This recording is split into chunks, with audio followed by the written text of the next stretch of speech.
Assalamu alaikum wa rahmatullahi wa barakatuh. Bienvenue à tous, bienvenue dans votre émission Histoire d'un Ramadan, saison 2.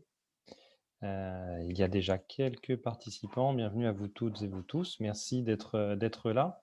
Bon, désolé, ce soir, on a changé un petit peu quelques petits réglages et donc on n'a pas diffusé la petite vidéo habituelle qu'on connaît depuis l'année dernière. On n'hésitera pas, on ne manquera pas à la mettre à la fin du live, Inch'Allah. C'est toujours un plaisir de l'entendre. En fait, ce soir, on est en live sur Facebook. D'habitude, c'est sur YouTube. On a changé un petit peu pour voilà, essayer de pouvoir aussi être atteignable à plus de monde, des gens qui nous connaissent aussi sur Facebook et pas forcément sur YouTube.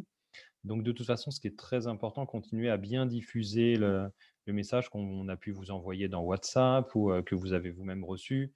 N'hésitez pas à le transférer et puis voilà, à donner le lien à vos amis, vos voisins, votre famille pour que voilà, personne ne reste seul chez soi, sans tarawih, sans les mosquées et puisse continuer voilà, de profiter des cours qui peuvent être donnés, des dars qui peuvent être donnés ici par nos frères et sœurs, nos professeurs, nos imams. Alors, je crois que notre professeur justement à l'ACMU, donc professeur Chermedi est là, donc euh, on va lui activer donc le micro. Je vais le chercher tout de suite si ce n'est pas encore le cas. Voilà, Mehdi, demandez. Est-ce que Salam Salam alaikum. alaikum. Wa alaikum salam wa rahmatullahi wa Comment barakatuh. allez-vous? Ça va et vous-même? Alhamdulillah, tout va bien, tout va bien. J'espère que tout le monde va bien. Alhamdulillah, oui, ça va. Vous Je avez crois qu'on passé s'était vu un bon la semaine ramadan. dernière, il y a une semaine. Exactement, c'est ça. Tout se Mercredi passe dernier. bien? Alhamdulillah, tout va bien, tout va bien. Alhamdulillah. Alhamdulillah. Donc, pour rappel, Mehdi, vous êtes. Alors, je ne sais pas si on se tutoie ou si on se vous voit. Est-ce qu'on peut se dire tu? Ah, bien sûr, je vous en Bien prie, bien sûr. sûr. D'accord. Donc, Mehdi, tu es professeur à l'ACMUV dans les cours à distance qu'on donne tout au long de l'année. J'ai vu, je crois que toi, c'était le samedi matin et c'est des cours de Sira, je pense, que tu donnes. Effectivement, je suis professeur à la CMUV à distance et j'enseigne le samedi matin la Sira, la biographie du prophète sallallahu alayhi wa sallam, Sallallahu et alayhi wa sallam. également ce qu'on appelle tafsir al-Qur'an ou tadabbur al-Qur'an, c'est-à-dire l'explication ou la méditation du Coran. D'accord, d'accord. J'avais pas tout retenu. Et pour rappel, pour ceux qui nous suivent et qui seraient intéressés par les cours à distance, donc les autres professeurs, vous les avez pu les voir tout au long de la semaine passée, des jours passés, si vous étiez avec nous. Donc il y a notre sœur Sama, qui tous les lundis soirs donne aussi un cours à la CMUV, des cours à distance. Et vous avez pu entendre aussi cher Oulash, donc il donne des cours aussi 2 fois par semaine de Firq et de Aqida, je crois. Aqidah et Et spiritualité également. ouais, ouais, de spiritualité, oui. Et chez NDI, les récits des prophètes aussi donnent des cours toutes les semaines. Donc, il sera encore avec nous ce soir et Samar aussi sera avec nous, Inch'Allah, juste après. Et donc, vous les retrouvez donc tous dans nos cours à distance à la CMUF tout au long de l'année. C'est des cours quotidiens, Inch'Allah. Mehdi, je vais te laisser la parole pour Ju- le thème de ce Juste, soir. est-ce que vous pouvez me mettre dans une disposition qui va me permettre de partager l'écran de la CMUF? Ah, bien sûr, on va vous nommer co-animateur et normalement, vous allez pouvoir partager. Voilà. Zayn, est-ce que tu nous en... Bah, ça y est, c'est déjà fait. Voilà, instantané. Normalement, vous avez la main pour partager. Ah, tu as la main, pardon. Je vais m'y faire, hein, maintenant qu'on se tutoie, ça va rentrer. Est-ce que ça marche? Tu as l'option qui s'est activée? Ouais, ouais, ça marche, ça marche. Je retrouve juste. D'accord. Bah, pendant ce temps-là, je rappelle juste le programme pour ceux qui nous ont rejoints, comme tous les soirs, mais il y a peut-être des nouveaux qui Voilà. sont sur Facebook ou qui viennent de nous rejoindre. Donc là, ça va être donc toi, Mehdi, avec le potentiel de l'être humain à travers l'histoire d'Adam, normalement. Ensuite, C'est ça. d'ici un quart d'heure, donc notre sœur Sama avec son troisième épisode de Renouer avec Allah. Ça nous emmènera jusqu'à 23h20, 23h30. Et ensuite, chez Ndiaye, qui va nous rejoindre aussi, Inch'Allah, à 23h30 jusqu'à minuit pour un thème intitulé ce soir qui est l'homme angélique. Voilà. Barakallahu fik. Wa fikum bakallah. Je te laisse la parole. Très bien. Alhamdulillah, hamdan kathiran tayyiban mubarakan fi. وأصلي وسلم على سيدنا محمد وعلى آله وأصحابه تسليما كثيرا. أما بعد. Salam alaikum à tout le monde encore une fois et bienvenue dans cette nouvelle soirée de la CNU. J'espère que vous allez tous bien et que vous passez un bon ramadan et que vous profitez bien notamment de la lecture du Coran. Aujourd'hui, j'ai voulu aborder effectivement une thématique euh, qui est d'après moi une thématique essentielle, très importante pour à la fois comprendre qui on est et se plonger dans la méditation du Coran, puisqu'on est dans le mois Shahrul Ramadan, le mois du Coran. Euh, et la thématique que j'ai choisie, c'est le potentiel de l'être humain à travers l'histoire de Adam. Et vous trouvez dans le Coran l'histoire de Adam qui est évoquée plusieurs fois, dans plusieurs passages. Et le passage sur lequel on va se concentrer, c'est le passage qui est évoqué dans Surat Al-Baqarah, la deuxième sourate du Coran. Allah subhanahu wa ta'ala évoque brièvement la création de l'histoire de Adam et notamment le but pour lequel l'être humain a été créé. Allah subhanahu wa ta'ala nous dit dans le verset 30 de Surat Al-Baqarah, donc c'est le premier verset qui évoque l'histoire de Adam dans Surat Al-Baqarah, وَإِذْ قَالَ رَبُّكَ لِلْمَلَائِكَةِ إِنِّي جَاعِلٌ فِي الْأَرْضِ خَلِيفَةً. Allah subhanahu wa ta'ala, dans ce premier verset, il interpelle les anges et leur dit, je vais établir sur la terre un khalifa. Un khalifa que l'on peut traduire par un lieutenant, un vicaire, un vice-gérant. Qu'est-ce que ça veut dire que khalifa, vicaire, vice-gérant? Quand on revient à la signification du mot khalifa, en langue arabe, ça veut dire celui qui succède et celui qui remplace. Et les savants disent, l'être humain Adam alayhi salam en premier lieu, il est le khalifatullah, c'est-à-dire qu'il est si on traduit littéralement, le successeur ou celui qui succède à Allah subhanahu wa ta'ala. Et bien évidemment, cette signification, si on la prend de manière littérale, elle pose problème parce que personne ne succède à Allah subhanahu wa ta'ala. Et on a vu, et vous le savez très bien, qu'Allah subhanahu wa ta'ala se suffit à lui-même. Il n'a pas besoin de successeur ou de remplaçant. Alors qu'est-ce que ça veut dire? Khalifatullah, lieutenant d'Allah subhanahu wa ta'ala. Les savants ils mettent en évidence l'idée que Khalifatullah, lieutenant d'Allah subhanahu wa ta'ala, ça veut dire principalement le fait d'appliquer les ordres divins à travers la révélation et à travers le libre arbitre de l'être humain. Ça veut dire que l'être humain va recevoir des injonctions divines et que l'être humain a la responsabilité complète, totale, d'appliquer les ordres d'Allah subhanahu wa ta'ala et de s'écarter de ses interdits et de suivre la voie qu'Allah subhanahu wa ta'ala a tracée. L'une des significations aussi que l'on peut ajouter, le fait que l'être humain est là pour appliquer la justice divine. Il est là pour être le reflet de la volonté d'Allah subhanahu wa ta'ala. Il est là pour être le reflet de la sagesse divine. Et donc, tout de suite, Allah subhanahu wa ta'ala interpelle les anges. Il s'adresse aux anges alors qu'Allah subhanahu wa ta'ala n'a pas besoin de ces créatures. Tous les décrets d'Allah subhanahu wa ta'ala sont sages.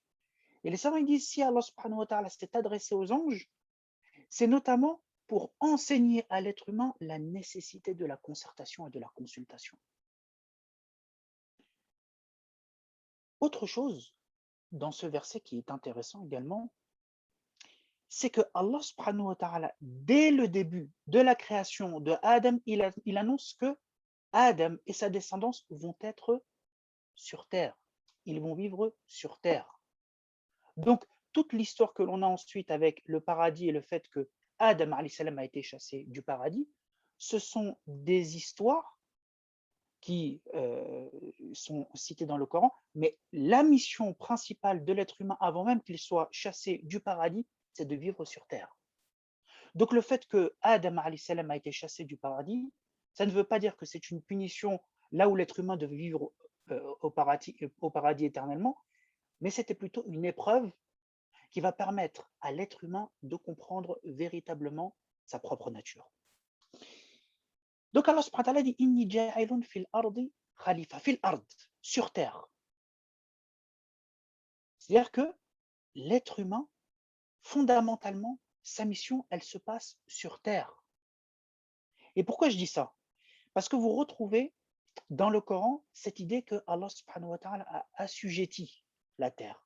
Il a assujetti la création pour l'être humain, pour lui faciliter sa mission. Et donc, l'être humain, à travers cette lieutenance-là, il a été honoré par Allah subhanahu wa ta'ala. Et vous retrouvez dans beaucoup de versets, notamment lorsqu'Allah subhanahu wa ta'ala dit et il vous a assujetti tout ce qui est dans les cieux et la terre, le tout venant de lui. Et il y a des signes pour ceux qui réfléchissent. Et si on veut faire un petit parallèle, quand on dit fil ard, sur terre, quand on voit le développement scientifique, lorsqu'on voit l'idéologie matérialiste, l'être humain, lorsqu'il est encadré par une idéologie matérialiste, il veut déployer la science et il veut absolument essayer d'aller le plus loin possible, et notamment dans l'espace, pour comprendre l'origine de l'être humain. Et ce qu'on remarque, notamment avec le développement de la science aujourd'hui, c'est que plus l'être humain se déploie dans l'espace, moins il comprend les choses, moins il comprend son origine, moins il comprend pourquoi on trouve que la seule planète parmi les milliards de planètes qui existent, la seule planète qui est viable et qui permet à l'être humain de vivre en toute sérénité, c'est la planète Terre. Vous voyez le nombre seulement de planètes qui existent dans notre galaxie, vous en avez des milliards. Et plus encore, vous avez des milliards de galaxies qui existent en dehors de notre propre galaxie qui est la Voie lactée. Et donc, ces découvertes scientifiques et la découverte de ce qu'on appelle l'infiniment grand, c'est ce qui montre fondamentalement que l'être humain ne peut pas se sortir de sa mission qui est principalement sur Terre et non pas dans l'espace ou dans une autre planète. Et donc Allah subhanahu wa ta'ala dit qu'il va établir un lieutenant. Et là les anges ils vont dire أَتَجْعَلُ فِيهَا مَن يُفْسِدُ فِيهَا وَيَسْفِكُ الدِّمَاءَ وَنَحْنُ نُسَبِّحُ بِحَمْدِكَ وَنُقَدِّسُ لَكَ. Et donc les anges ils vont dire vas-tu y désigner un lieutenant, un homme, une créature qui va mettre premièrement le désordre, qui va semer la corruption et qui va répandre le sang, alors que nous sommes là à te glorifier et à te sanctifier. Donc les anges, ils posent la question à Allah subhanahu wa ta'ala. Cette créature que tu vas établir en tant que lieutenant, elle semble en apparence poser problème parce qu'elle va semer la corruption, donc elle va sortir de la justice et de l'équité, et deuxièmement, elle va répandre le sang, c'est-à-dire qu'elle va transgresser et faire preuve d'injustice. Alors que nous, les anges, nous avons été créés pour t'obéir. Vous savez que les anges ne cessent d'obéir à Allah subhanahu wa ta'ala et ils ne peuvent même pas désobéir. Donc les anges ils posent la question afin de comprendre la sagesse du décret et non pas pour se rebeller. Et ça, on peut tirer également l'idée que il est tout à fait possible pour l'être humain, il est tout à fait possible de s'interroger sur le bien fondé de quelque chose. Tout en, bien évidemment, en faisant ce qu'on appelle husn al-dhann, c'est-à-dire en ayant une bonne opinion, en essayant de comprendre pour que cette science du bien fondé de quelque chose puisse nous permettre d'être plus sereins, d'augmenter notre foi. Et les anges, donc, ils sont dans cette perspective-là d'interroger pour mieux comprendre.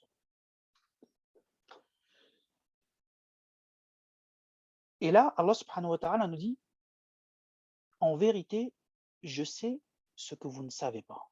Inni a'lamu ma la ta'lamun. Ce verset, il est simple, mais il est profond. C'est-à-dire que les anges, lorsqu'ils ont vu l'être humain, ils ont vu une apparence. Ils ont vu un aspect de sa création. Ils ont constaté une partie de la réalité. Car si effectivement une partie des êtres humains allait semer la corruption et répandre le sang, comme les savants nous disent dans l'explication de ce verset, une autre partie de la création, parmi les prophètes, parmi les savants, parmi les justes, parmi les gens pieux, vont se distinguer par la justice, par l'obéissance à Allah subhanahu wa ta'ala, par l'adoration, par le bon comportement. Et donc, c'est comme si Allah subhanahu wa ta'ala disait, vous avez vu quelques préjudices de cette créature, mais vous n'avez pas vu tous les intérêts qui se cachent et que vous n'avez pas pu percevoir. Et là, il y a une analyse que l'on doit faire sur l'être humain en comparaison aux anges et aux animaux que les savants ont mis en perspective. Les savants disent qu'Allah subhanahu wa ta'ala a créé les anges avec la raison et sans passion. Les anges, ils ont la raison, mais ils n'ont pas la passion. Les animaux, eux, ils ont les passions, mais ils n'ont pas la raison. Par contre, l'être humain, effectivement, il a les passions. Et il a la raison en même temps. Et les savants nous disent, si la raison de l'homme prend le dessus sur ses passions, qu'est-ce qui se passe? Il sera meilleur que les anges. Et si ses passions sont plus fortes que sa raison, alors il sera pire qu'un animal. Et donc, Allah subhanahu wa ta'ala met en évidence l'idée que il ne faut pas regarder l'être humain d'une manière réduite, d'une manière restreinte. Il faut regarder l'être humain dans son ensemble, à la fois dans sa capacité de faire le mal, effectivement, de verser le sang et de semer la corruption, mais aussi dans sa capacité de faire le bien. Et Allah subhanahu wa ta'ala va nous indiquer une preuve de la grandeur et de la dignité de Adam alayhi salam et de sa descendance. Et Allah subhanahu wa ta'ala va dire وَعَلَّمَ آدَمَ الْأَسْمَاءَ كُلَّهَا. Et il a appris à Adam, Allah subhanahu wa ta'ala a enseigné à Adam les noms de toutes choses. Donc, l'aspect par lequel Allah subhanahu wa ta'ala distingue l'être humain, c'est le savoir. Et c'est pour ça que vous avez dans le Coran énormément de versets qui font le lien entre le savoir et la dignité de l'être humain, qui font le lien entre le savoir et la grandeur de la création de l'être humain. Allah subhanahu wa ta'ala dit هل يستوي الذين يعلمون والذين لا يعلمون. Sont-ils égaux ceux qui savent et ceux qui ne savent pas? إنما يخشى الله من عباده العلماء. Seuls les savants craignent véritablement Allah subhanahu wa ta'ala parce qu'ils le connaissent. Et donc Allah subhanahu wa ta'ala nous dit que il a enseigné à Adam les noms de toutes choses. Qu'est-ce que ça veut dire les noms de toutes choses? Beaucoup de savants disent que les noms de toutes choses, ça veut dire les noms de tout ce qui peut exister autour de l'être humain. Et les savants citent des exemples, le ciel, la terre, la plaine, la mer, les chevaux, l'âne, etc. Donc Allah subhanahu wa ta'ala a enseigné les mots, il a enseigné les fonctions de toutes choses et leurs caractéristiques. Ça, c'est un avis qui existe, beaucoup chez les savants. Et d'autres savants ont eu un avis plus subtil et ils nous disent que Allah subhanahu wa ta'ala n'a pas enseigné des noms comme certains savants ont pu le comprendre de manière littérale, mais Allah subhanahu wa ta'ala a plutôt enseigné à Adam la capacité du langage, la capacité à mettre des mots sur la réalité présente. Ar-Rahman, allama al-Qur'an, khalaqa al-insan, allamahu al-bayan. Allah subhanahu wa ta'ala dit dans Sourate Ar-Rahman, le tout miséricordieux, il a enseigné le Coran, il a créé l'homme et lui a appris à s'exprimer clairement. Bayan, ce qui permet de mettre en évidence par le langage ce qui n'est pas évident.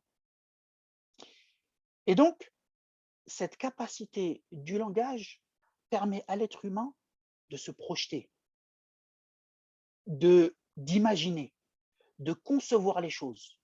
Et donc, cette capacité, elle met en évidence la volonté propre que détient l'être humain, son libre arbitre.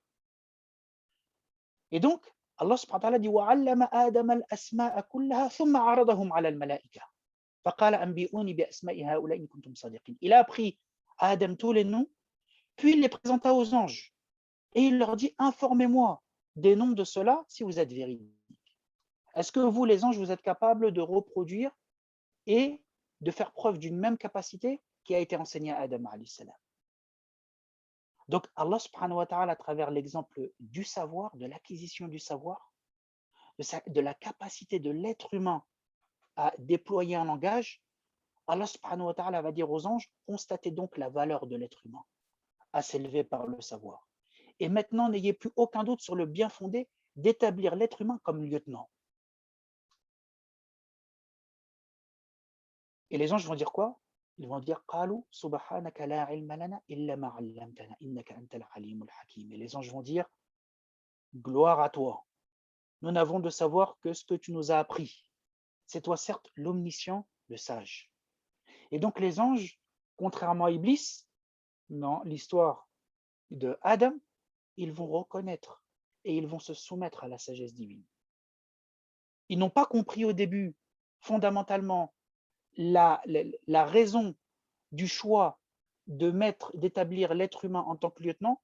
Et lorsque Allah subhanahu wa ta'ala va leur montrer clairement la valeur de l'être humain, la valeur de Adam alayhi salam, ils vont se soumettre.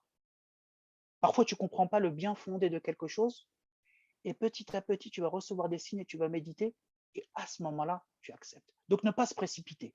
Les anges, bien évidemment, ne se sont pas précipités, ils ont posé la question sainement, et ils ont reçu clairement ensuite la réponse à leurs questions et à leur interrogation. Et Allah subhanahu wa ta'ala dit ensuite, il dit, ô Adam, informe-les de ces noms.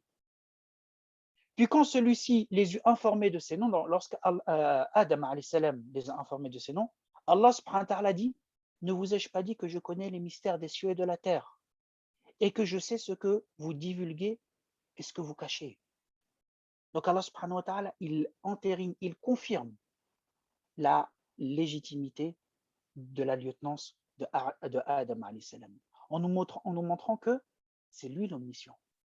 C'est lui qui connaît absolument toutes les choses, les mystères, les choses parfois même qui n'apparaissent pas aux yeux des anges, et aussi d'autres mystères qui n'apparaissent pas à l'être humain.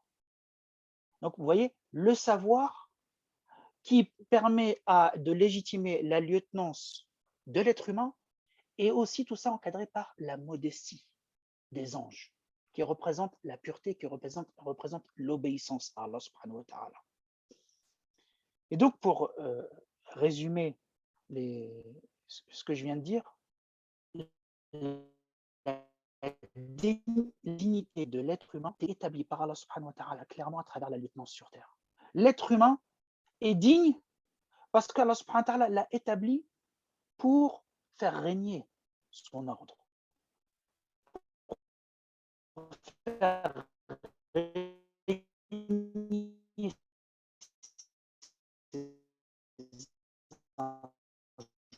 injonctions, pour faire régner juste l'être humain, comme les anges l'ont montré, ils sont capables de semer la corruption et ils sont capables de verser le sang. Donc cet aspect-là existe. Par contre, l'autre aspect qui existe, c'est la grandeur de l'être humain et le fait qu'il peut s'élever vers le bien, et tout cela à travers quoi? À travers le savoir, à travers le langage, et notamment le savoir qui relie à Allah subhanahu wa ta'ala. Barakallahu fikum. اللهم آتنا في الدنيا حسنة وفي الآخرة حسنة سبحانك اللهم وبحمدك أشهد أن لا إله إلا أنت أستغفرك وأتوب إليك سبحان ربك رب العزة عما يصفون وسلام على المرسلين والحمد لله رب العالمين. Barakallahu fik, Mehdi, merci pour ton intervention. J'ai apprécié entendre cette seconde interprétation de l'apprentissage des noms de toutes choses par Allah à Adam, parce que j'étais resté sur l'explication littérale en fait. Donc c'est bien de pouvoir comme ça à des fois approfondir et à dépasser un petit peu le champ habituel. En ce moment, chaque soir, on apprend de nouvelles choses. Franchement, je pensais qu'après une dizaine d'années comme ça, où on pouvait suivre les dars, ça pouvait être uniquement des rappels, mais non, on a toujours des choses à découvrir. Alhamdulillah. Alors, je crois que notre sœur Sama est arrivée. Je l'ai vue. Je vais demander la réactivation du micro. Wa alaykoum salam wa rahmatullahi wa barakatuh. Comment vas-tu? Alhamdulillah, et toi? Oui, alhamdulillah, cette fameuse migraine aujourd'hui, est-ce qu'elle est partie, cette vilaine elle t'a laissé tranquille? Tu sais, je coranise l'eau, donc c'est vrai qu'avant le Fajr, je suis obligée de coraniser et après le Maghreb, il faut que je boive le coranisé. pour tenir, sinon c'est très difficile. Alhamdulillah. Alors heureusement, il y a aussi un petit Alhamdulillah. peu ça pour aider beaucoup. Je sais pas si Ouais, tu ouais. connais Mehdi qui est des cours à distance aussi à l'ACMUV. Il était Non, avec nous juste avant, non? Bah voilà, non. Mehdi est toujours avec nous parce que juste avant qu'il intervienne, je parlais des cours à distance et donc je disais que vous étiez tous professeurs à l'ACMUV pour les cours à distance. Et toi, je crois que c'est bien le lundi soir. Oui, oui, tout à fait. Hein. Voilà, donc Exactement. merci beaucoup Mehdi pour ton intervention. Inch'Allah, Barakallahu fik. on se retrouvera la semaine prochaine, je pense encore. Inch'Allah, Inch'Allah. Inch'Allah. En tout cas, Barakallahu fik pour merci. votre travail et qu'Allah facilite aussi Rafik. à la sœur Samah. Barakallahu fik بارك pour الله votre travail فيك aussi. Rafik. أخي بارك الله فيك الله يرضى عليك. Amin ajma'in. Barakallahu آمين. fikum. Et Mehdi a notamment partagé un beau fond d'écran de l'ACMUV fait par notre frère spécialiste des réseaux sociaux et de la communication. Machallah, il est très beau. Donc, voyez le numéro de téléphone qui s'affichait. Donc, n'hésitez pas à appeler si vous voulez avoir des renseignements sur l'ACMUV, sur les cours à distance, si vous souhaitez vous inscrire. On fait une rentrée après les grandes vacances, Inch'Allah, mais on prend les inscriptions dès maintenant pour ceux qui souhaitent voilà, s'inscrire et retrouver les professeurs, vous voyez, durant Ramadan pour la rentrée scolaire, Inch'Allah. Sama, je crois que c'est le 3e épisode de Renouer avec Allah Et ce oui, soir. oui, 3e partie, tout à fait. C'est exactement ça. Ah, j'essaye, j'ai des papiers pour m'aider, mais non, Non, tu as bien fait. Tu as on bien suit. fait. Mhm. Bah, merci, je te laisse la parole du coup, et puis on te dit à tout à l'heure dès que tu as terminé. Ok, très bien. بارك الله فيك. أعوذ بالله من الشيطان الرجيم. بسم الله الرحمن الرحيم. اللهم صل وسلم على سيدنا محمد في الأولين وصل وسلم على سيدنا محمد في الآخرين وصل وسلم على سيدنا محمد في الملأ الأعلى إلى يوم الدين. رب اشرح لي صدري ويسر لي أمري واحلل عقدة من لساني يفقهوا قولي. Mes chers frères, mes chères sœurs, assalamu alaikum wa rahmatullahi ta'ala wa barakatuh. Alors, on est dans un mois béni, un mois où il y a une baraka très, très, très particulière. La baraka, c'est un khir, un bien qui dure. Et durant 30 jours, cette baraka va être là. Et il va falloir en profiter. Mashallah, il y a du monde sur ce Zoom. Allah yabarak. Il va falloir profiter de chaque minute, de chaque instant pour se remettre en question. Et puis, le thème que moi j'ai choisi pendant Ramadan, c'est le fait de renouer avec Allah. Renouer avec Allah, c'est en fait renouer, refaire un nœud dans la corde qui nous lie à notre Seigneur, à notre Créateur Allah. Ce n'est pas juste le fait de s'être éloigné et qu'on revienne. C'est qu'en fait, il y a des notions, il y a des valeurs, il y a des bases, il y a des principes, subhanallah, qu'on a acquis, qu'il va falloir aussi parfois revoir pour ancrer ce lien avec Allah, cette foi avec Allah, cette croyance avec Allah, cette humilité avec Allah. Alors, on a vu ensemble les autres fois la crainte d'Allah, ça c'est une aile, une des 2 ailes de l'oiseau. Maintenant, on va voir une autre aile qui est l'amour d'Allah. Aimer Allah, c'est aussi renouer avec lui, renouer avec son amour, le renforcer. C'est également se dire, subhanallah, que plus j'entretiens une relation avec mon Seigneur, plus je l'aimerai et plus il m'aimera. Dans Surat al-Baqarah, le verset 165, Allah nous dit « وَالَّذِينَ آمَنُوا أَشَدُّ حُبًّا لِلَّهِ » Et ceux qui ont cru en Allah, eh bien, ont un amour intense, un amour très fort en Allah. Ici, Allah nous dit que la base, c'est de croire en lui. Al-Iman repose sur 6 piliers.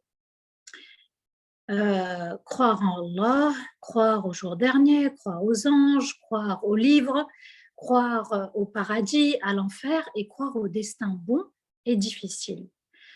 Alors, ces 6 piliers de la foi, subhanallah, sont très très importants parce qu'ils nous permettent de connaître Allah, ils nous permettent aussi de savoir ce qu'Allah attend de nous et puis de nous dire que même dans le destin qu'Allah a placé dans les 6 piliers de la foi, c'est quelque chose que tu acceptes avec amour. Tu ne peux pas accepter que le bon destin, que ce que tu as acquis. Tu dois accepter aussi l'épreuve quand elle est difficile, quand elle est douloureuse. tu dois t'en sortir, garder le cap et maintenir l'amour avec Allah à ce moment-là. Puisque pour certains, quand l'épreuve est difficile et qu'elle arrive et qu'elle est là, ils se détournent d'Allah, ils s'éloignent et ils se disent oui, mais mon Seigneur est sûrement en colère contre moi. Et puis, au lieu de se remettre en question, ils vont culpabiliser. Shaitan est là avec les pensées négatives et ensuite on s'éloigne tout doucement. Ceux qui ont cru en Allah, leur amour n'est pas qu'un simple amour. Allah nous dit ashaddu hubban lillah. Leur amour est fort et intense. C'est-à-dire que malgré tout ce qui peut arriver dans la vie, ya Allah, je continue à t'aimer. Et je continue à t'adorer. Et je continue à t'admirer. Et je continue à avoir une très belle image de toi. Et je continue à être musulman. Et je continue ma salat. Et je la renforce. Et je m'accroche à toi. Ashaddu, c'est eux qui ont l'amour le plus fort. Ashaddu hubban lillah. Alors cet amour, c'est le fait de vouloir tout faire pour lui obéir à ses commandements, à ce qu'il a rendu obligatoire, à ce qu'il a rendu interdit. Et puis, aimer Allah, c'est le satisfaire. Et Allah, si toi tu aimes, je le fais. Si toi tu apprécies, et c'est comme ça, eh bien, je suis et j'accepte. On devient alors dans une dépendance totale avec Allah. Et c'est ce à quoi j'aimerais qu'on parvienne tous, c'est d'être dépendant d'Allah totalement. Être dépendant d'Allah, c'est quand il m'arrive une difficulté, j'invoque. Quand il y a une difficulté, je patiente. Quand il y a un souci, je fais 2 unités. Et quand il m'arrive quelque chose qui est très dur à surmonter, je me confie à lui. Vous voyez, c'est ça la dépendance totale à Allah. Aimer Allah, c'est être dépendant totalement. Ne pas dépendre des autres, ne pas dépendre des substances. Parfois, on a recours à des substances. Pourquoi? Parce qu'on est angoissé à l'intérieur, on a des peurs, on est frustré, on ne sait pas comment faire. Et puis, la seule chose, ça va être ce qu'on va prendre et qu'on va saisir. Alors, aimer Allah, c'est aimer le Créateur. C'est revenir à la source. Qui nous a créés? Qui nous a dessinés? Qui nous a choisis? Qui a donné existence à mon être? C'est mon Créateur. Et dans Surat Al-Imran, le verset 31, Allah Azza wa Jal va nous donner une condition quand on l'aime. Il va falloir absolument, si tu aimes Allah, suivre cette condition. قُلْ إِن كُنْتُمْ تُحِبُّونَ اللَّهَ فَاتَّبِعُونِي يُحْبِبْكُمُ اللَّهُ وَيَغْفِرْ لَكُمْ ذُنُوبَكُمْ وَاللَّهُ غَفُورٌ رَحِيمٌ. Donc Allah Azza wa Jal nous dit, si vous aimez Allah, alors suivez-moi. Suivez la sunna, la tradition de Rasulullah sallallahu alayhi wa sallam. Allah vous aimera à ce moment-là et vous pardonnera également vos péchés. Et Allah pardonne toutes sortes de péchés et il est parfaitement bienveillant dans ses actes. On ne peut pas dire je crois en Allah uniquement. Je dois aussi croire en Rasulullah sallallahu alayhi wa sallam. Et quand je prétends aimer avec fierté, avec honneur, notre prophète et messager Mohammed sallallahu alayhi wa sallam, eh bien je suis sa sunna. J'essaye de faire au maximum, du mieux que je peux, pour lui ressembler dans son comportement, dans ses actes, dans ses paroles, et puis me conformer à sa tradition. C'est très très important de savoir comment a vécu Rasulullah sallallahu alayhi wa sallam, qu'est-ce qu'il a dit au sujet du pardon, au sujet des parents, au sujet des enfants, au sujet de l'époux, de l'épouse, du voisin, au sujet des biens, au sujet du paradis, de l'enfer. Oui, toutes ces notions. Il est important de connaître notre bien-aimé sallallahu alayhi wa sallam. Aimer Allah veut dire aussi qu'il nous pardonne. Aimer Allah veut dire aimer le parfait. Et aimer Allah veut dire aussi qu'on n'est pas parfait à notre tour et qu'on est sujet à l'erreur. Et quand on est sujet à l'erreur, eh bien Allah Azza wa Jalla nous dit je pardonne vos péchés du moment où vous revenez régulièrement à Allah et vous demandez sans cesse pardon. Et Allah ajoute 2 noms sublimes, deux noms parfaits. Et Allah pardonne toutes sortes de péchés. Al-Ghafour, c'est celui qui pardonne toutes sortes de péchés. Ne vous dites pas que tel péché Allah le pardonne et l'autre Allah ne le pardonne pas. Allah, il dit, je suis Al-Ghafour. C'est important de connaître Allah dans ses noms pour savoir comment il est, c'est-à-dire son être et ce qu'il fait. Ce qu'il fait, c'est qu'il pardonne entièrement toutes sortes de péchés et il est Ar-Rahim, c'est-à-dire qu'il est bienveillant envers ses serviteurs. Il montre, il témoigne de sa bienveillance, il prend soin et protège ses serviteurs. Alors pourquoi aimer Allah? C'est une question. C'est une question à laquelle les notables de la Mecque, à laquelle les Bani Israël, à laquelle les Nasara, à laquelle les hypocrites n'ont pas su répondre à cette question. Et pourtant, cette question, elle est là. Et pourtant, l'univers entier témoigne de l'existence d'Allah parce qu'il est tout simplement déjà notre Créateur. C'est lui qui nous a donné existence dans cet univers. Je ne suis pas que l'union d'un père et d'une mère, mais je suis surtout le choix parfait d'Allah. Et quand on a compris qu'on vient d'un choix parfait, d'un dessein parfait, d'une harmonie parfaite d'Allah, à ce moment-là, on s'estime, on se donne de la valeur et on existe. Enfin, on existe. Pourquoi? Parce que cette valeur qu'Allah m'a donnée, eh bien, il n'y a qu'Allah qui me l'a donnée. Et personne ne peut me la donner ou me l'enlever. Alors, je suis une créature d'Allah et je suis le serviteur de mon Seigneur. Il nous a dessinés parfaitement, c'est-à-dire que notre corps, il est équilibré, les yeux sont équilibrés, il n'y en a pas un plus haut que l'autre, une oreille plus haute que l'autre, subhanallah. Et puis, il y a cette colonne vertébrale, et puis il y a, subhanallah, ses mains, ses épaules, tout était équilibré de manière harmonieuse. Et il nous a donné une parfaite, une excellente apparence, c'est-à-dire que on a plaisir à regarder les autres, subhanallah, on a du plaisir à se regarder, on est la création de notre Seigneur. Et puis, aimer Allah, pourquoi? Parce qu'il s'est chargé lui-même d'être responsable de nous, dans le rizq. Ar-Razzaq, c'est Allah. Ar-Razzaq, c'est celui qui partage les parts, c'est celui qui attribue les parts, Ar-Razzaq. Et puis, Ar-Razzaq, c'est celui qui nous a dit dans le Coran وَفِي السَّمَاءِ رِزْقُكُمْ وَمَا تُوعَدُونَ. C'est dans les cieux que se trouvent vos parts et tout ce qui vous a été promis. C'est-à-dire que moi, je dois faire des efforts dans la vie, les efforts de travailler, d'étudier, de travailler, et puis le résultat appartient à Allah. Les parts sont déjà définies, ce n'est pas mon patron qui a mes parts. Ce n'est pas mes parents qui possèdent mes parts ou mes enfants ou mon conjoint. Mon risque, il est déjà dans les cieux. Le risque, c'est quoi? C'est le savoir, c'est la santé, c'est la raison, c'est les diplômes, c'est l'intelligence, c'est le cœur. Vous voyez, subhanallah, tout ce qu'Allah nous a donné, ce sont des parts qu'il a choisies pour chacun de nous et de manière parfaite et par sur mesure. Il nous a permis aussi d'avoir la foi et on doit en être reconnaissant parce que c'est quelque chose, quand vous écoutez les histoires avec Moussa et Pharaon, avec Moussa et les Bani Israël, avec Isa et les chrétiens, avec Rasulullah sallallahu alayhi wa sallam et les juifs de l'époque et les notables et les arabes de l'époque, subhanallah, eh bien on se dit vraiment c'est un cadeau.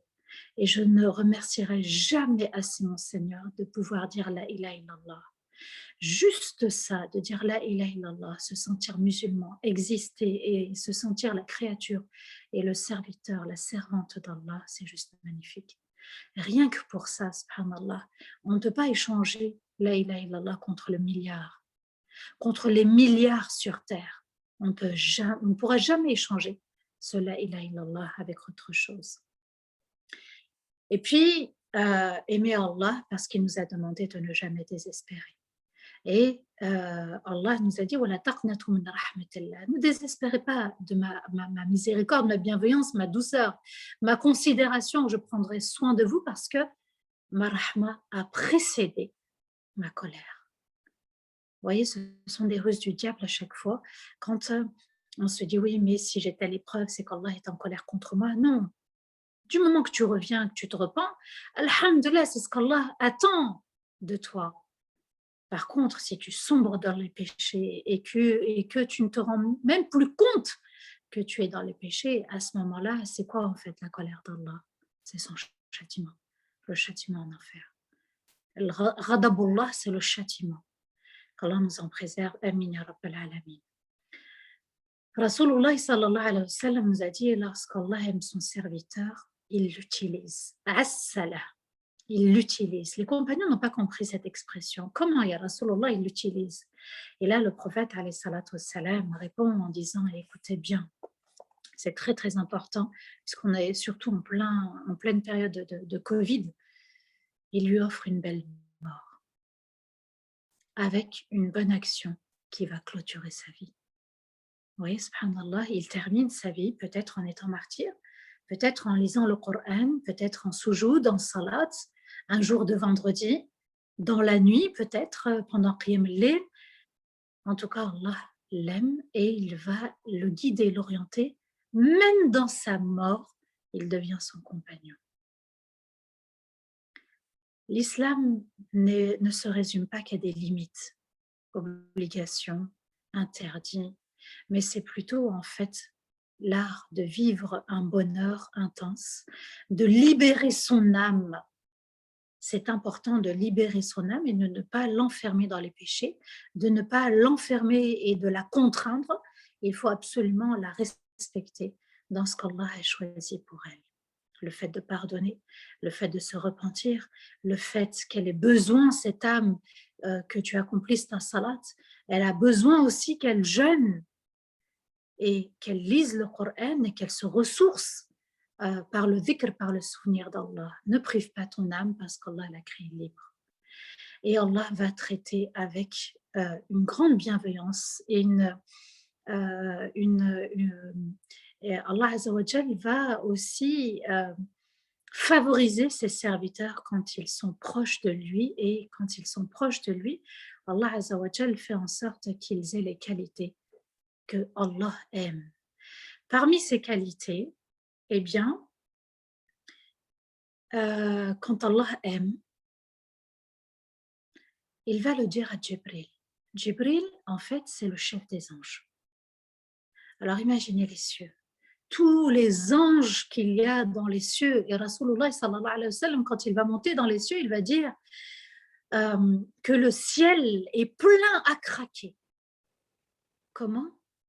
Eh bien, à chaque petit espace de 4 doigts, subhanallah, il y a un ange qui se prosterne à Allah. أطت السماء وحق لها أن تطئ, a dit Rasulullah sallallahu alayhi wa sallam. Le ciel est plein à craquer et le ciel est en droit de craquer. Pourquoi? Parce qu'ils sont dans l'humilité. Alors imaginez tous ces anges, on ne peut pas les compter. Et imaginez, subhanallah, que Allah témoigne à Jibril et lui dit j'aime un tel. Et puis ensuite Jibril va l'aimer, puisqu'Allah lui dit aime un tel. Et ensuite, Allah va demander à Jibril de l'annoncer aux habitants des cieux. Et ensuite, quand Jibril a annoncé ça, et bien sur terre, les gens vont aimer cette personne. Pourquoi? Parce qu'elle est aimée d'Allah, aimée des anges. Et les gens sur terre vont l'apprécier. Alors, quand Allah t'aime, il t'honore. Parmi les qualités qu'Allah apprécie, il y a le fait d'être dans l'excellence de la foi. Al-ihsan, c'est an ta'bud Allah ka'annaka tara, fa in lam takun tara fa innahu yarak. C'est d'aimer Allah comme si tu le voyais, comme si tu ressentais sa présence. Et même si tu ne le vois pas avec tes propres yeux, parce que tu n'as pas cette capacité de le voir, sache qu'Allah te voit. Il te voit avec bienveillance et il te voit, il t'observe dans ce que tu fais. Donc, c'est à la fois avec amour, mais aussi avec crainte qu'on doit recevoir ce regard.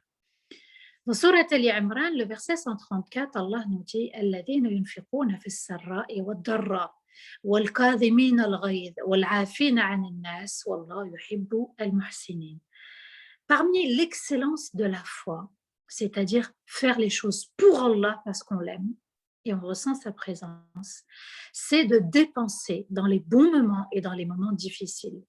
Dépenser ne veut pas dire que de l'argent.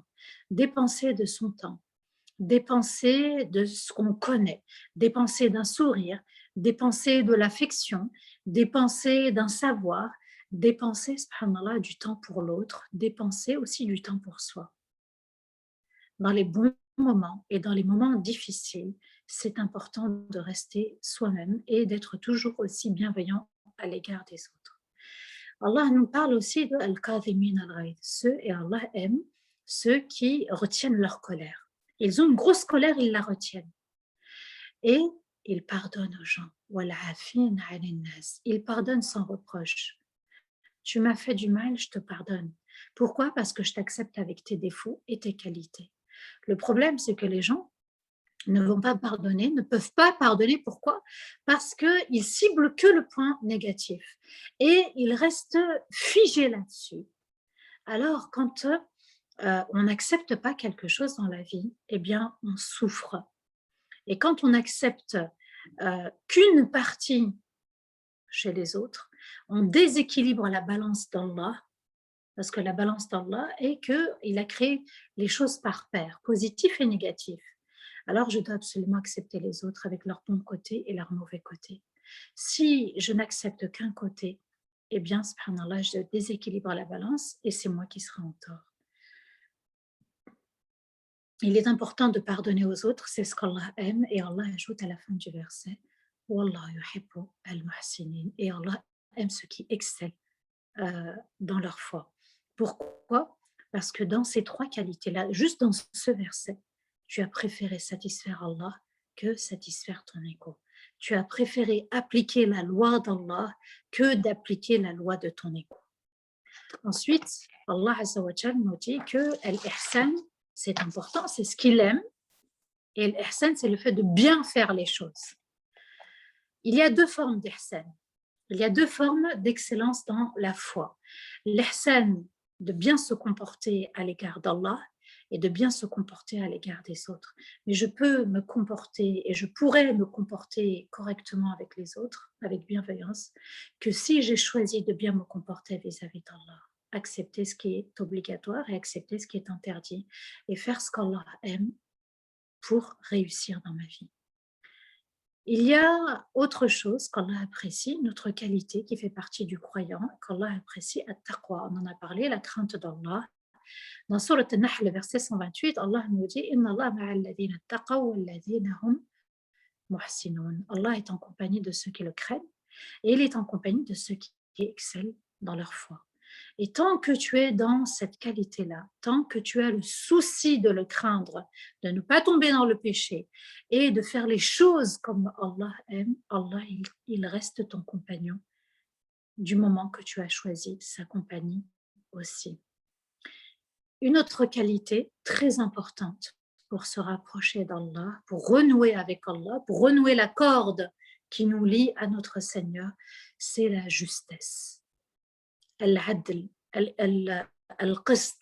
Allah nous dit وَإِنْ حَكَمْتَ فَحْكُمْ بَيْنَهُمْ بِالْقِسْطِ إِنَّ اللَّهَ يُحِبُّ الْمُقْسِطِينَ. Et lorsque tu dois porter un jugement, alors porte un jugement avec justesse. Parce que Allah aime les justes. C'est-à-dire que lorsque tu dois émettre un avis, faire un commentaire ou une critique, tu dois avoir la version des deux. Tu dois avoir tu dois avoir la parole de l'un et la parole de l'autre. C'est très important. Mais pour être un bon juge, il faut être, subhanallah, comme Allah le dit, aimer cette qualité et aimer satisfaire Allah et non pas satisfaire les gens. Et Allah Azza wa Jal est le parfait des juges. Pourquoi? Parce qu'il voit tout, il entend tout et il connaît tout. Alors nous, pour être justes, on essaye d'avoir les deux versions, on essaye d'avoir les paroles des deux parties pour être juste. Et on ne peut pas juste supposer ou croire que, ou avoir des hypothèses, ça ne marche pas. Allah, il dit qu'il aime les justes. Et que quand on émet un avis, on doit avoir aussi les tenants et les aboutissants. Une autre qualité qu'Allah aime, et on est en plein Ramadan, et c'est une qualité que chacun doit avoir constamment, tous les jours, c'est at-tawba, le repentir. Inna Allah yuhibbu at-tawwabin wa yuhibbu al-mutatahhirin. Surat al-Baqarah, le verset 222. Allah aime qui? Allah aime vraiment qui? At-tawwabin. At-tawwab, c'est celui qui se repent constamment. J'ai commis une erreur, je reviens constamment à Allah. J'ai manqué dans ma salade, j'ai manqué dans mes devoirs envers Allah. Je reviens constamment par l'istighfar. Astaghfirullah, ya Allah, j'ai manqué. J'ai manqué dans ma salade. Parfois, je suis concentrée, parfois, je ne le suis pas. Parfois, je prie à l'heure, parfois, je ne prie pas à l'heure. Ya Allah, pardonne-moi mes manquements, pardonne-moi mes petits péchés et mes grands péchés, parce que tu aimes celui qui se repent, qui revient constamment vers toi, et il aime ceux qui se purifient. At-tatahhur, c'est se purifier les ablutions, les petites ablutions, les grandes ablutions, mais c'est aussi purifier son cœur. Le purifier de la rancœur, de la colère, de la tristesse, le purifier aussi, subhanallah, des passions interdites. Ce sont ces péchés qui nous éloignent tout doucement et qui nous éloignent vraiment d'Allah au final. Alors il est important de revenir constamment auprès de notre Seigneur pour qu'il nous pardonne, même les manquements. Une autre qualité qu'Allah aime, il en reste 3, subhanallah, avec celle-ci, as-sabr, la patience. Inna Allah yuhibbu as-sabirin. As-sabr, c'est quoi? La patience, c'est quoi? C'est le fait de retenir son âme. Quand il y a un événement, une situation, quelque chose de difficile ou de douloureux, retenir son âme de mal agir ou d'agir mal aussi avec la langue, subhanallah. De tout retenir. Dans Surat Al-Imran, le verset 146, Allah dit qu'il aime ceux qui patientent. Patienter, en fait, c'est accepter le destin. Patienter, c'est le fait d'accepter la situation qui se présente à nous. C'est le choix parfait d'Allah. C'est la décision parfaite d'Allah. Et quand j'accepte, je garde une harmonie avec moi-même, je suis équilibrée dans mon âme, c'est ça l'acceptation. Alors vous allez me parler de Sabr Ayyub, alayhi salam, la patience de notre prophète Ayyub avec la maladie. C'est lui qui a choisi, il a fait ce choix-là de patienter toutes ces années-là. C'est son choix à lui. Alors que patienter, c'est accepter. Patienter, c'est invoquer. On prend l'exemple aussi de Yaqub, le père de Youssef, alayhi salam. Eh bien, c'était son choix à lui de patienter ainsi. Et lorsqu'il va dire « Ya Allah, asa an ya'tiyani bihim jami'an » Allah va me les ramener tous à moi. Quand il a été dans un esprit positif et il a gardé l'espoir en Allah parce qu'il était dans une tristesse, eh bien Allah lui a ramené tous ses enfants. Donc, tout dépend de l'image que tu as d'Allah. Il va répondre à ton invocation, il répondra à ton invocation. Si tu penses qu'il est en colère, alors il sera en colère contre toi. C'est toi qui définis l'image que tu as d'Allah et il répondra à l'image que tu as de lui. Il y a 3 formes de patience pour les actes obligatoires, pour les actes interdits et face au destin. 6e qualité qu'Allah aime, c'est at-tawakkul, lui faire pleinement confiance. Allah nous dit فَإِذَا عَزَمْتَ فَتَوَكَّلْ عَلَى اللَّهِ إِنَّ اللَّهَ يُحِبُّ الْمُتَوَكِّلِينَ. Et lorsque tu prends ta décision, alors place ta confiance en Allah, car Allah aime ceux qui s'en remettent à lui. Alors s'en remettre à lui, ça veut dire quoi? Ça veut dire que j'ai choisi Allah comme Seigneur et qu'il est le responsable de toutes mes affaires. Il est le chargé parfait de mes affaires. Et quand j'ai acquis cette notion-là et qu'il y a un test et il y a une épreuve qui se présente à moi, Ya Allah, je te confie ce dossier. Tu es celui qui se charge de mes affaires, tu es l'wakil. Mutawakkil, c'est prendre Allah, l'accepter comme responsable de mes affaires. Et quand je place mon affaire, mon destin, ma situation, mon dossier entre les mains d'Allah, parce qu'Allah nous demande de prendre une décision, c'est-à-dire d'abord de faire les choix, ensuite de placer sa confiance en Allah. Il y a une suite après cela, c'est d'accepter aussi ce qu'Allah va choisir pour moi. Et sa décision sera toujours parfaite, mais moi, je ne maîtrise pas. Le monde caché, le monde qui n'est pas apparent, que je ne vois pas, seul Allah le voit. Je termine par aussi l'amour d'Allah, c'est aimer sa rencontre. Rasulullah sallallahu alayhi wa sallam nous a dit, celui qui aime la rencontre d'Allah, Allah aimerait sa rencontre. Aimer rencontrer Allah dans la salat. Aimer rencontrer Allah pour discuter avec lui dans la salat. Aimer se prosterner, puisqu'Allah nous dit wasjud waqtarib, et prosterne-toi et rapproche-toi. Aimer la rencontre d'Allah, c'est ne pas avoir peur de la mort. Elle peut arriver à tout moment. Alhamdulillah, je suis prêt, je suis prête. Aimer la rencontre d'Allah, c'est arriver jusqu'à la fin de ce parcours, à la destination finale, qui est le fait de le rencontrer pour le voir. J'ai aimé Allah et j'aimerais le voir, le rencontrer, parler avec lui, échanger avec lui dans la salat, parce que c'est un dialogue. Quand on aura, et j'y reviendrai, Inch'Allah, dans Renouer avec Allah, la salat, je vais en parler, parce que c'est un sujet qui revient déjà quotidiennement et qui revient dans les questions. Qu'Allah nous permette de l'aimer, qu'Allah nous permette de patienter, qu'Allah nous permette d'apprécier sa rencontre, qu'Allah nous permette aussi, subhanallah, de le satisfaire comme lui il aime. Et ça, c'est très important. Et qu'Allah nous pardonne entièrement nos péchés, nos erreurs et nos manquements. Amin, Allahumma amin. Wa astaghfirullah li wa lakum. Subhana rabbika rabbil izzati amma yasifun. Wa salamun ala al-mursalin. Walhamdulillahi rabbil alamin. Amin ya Rabb.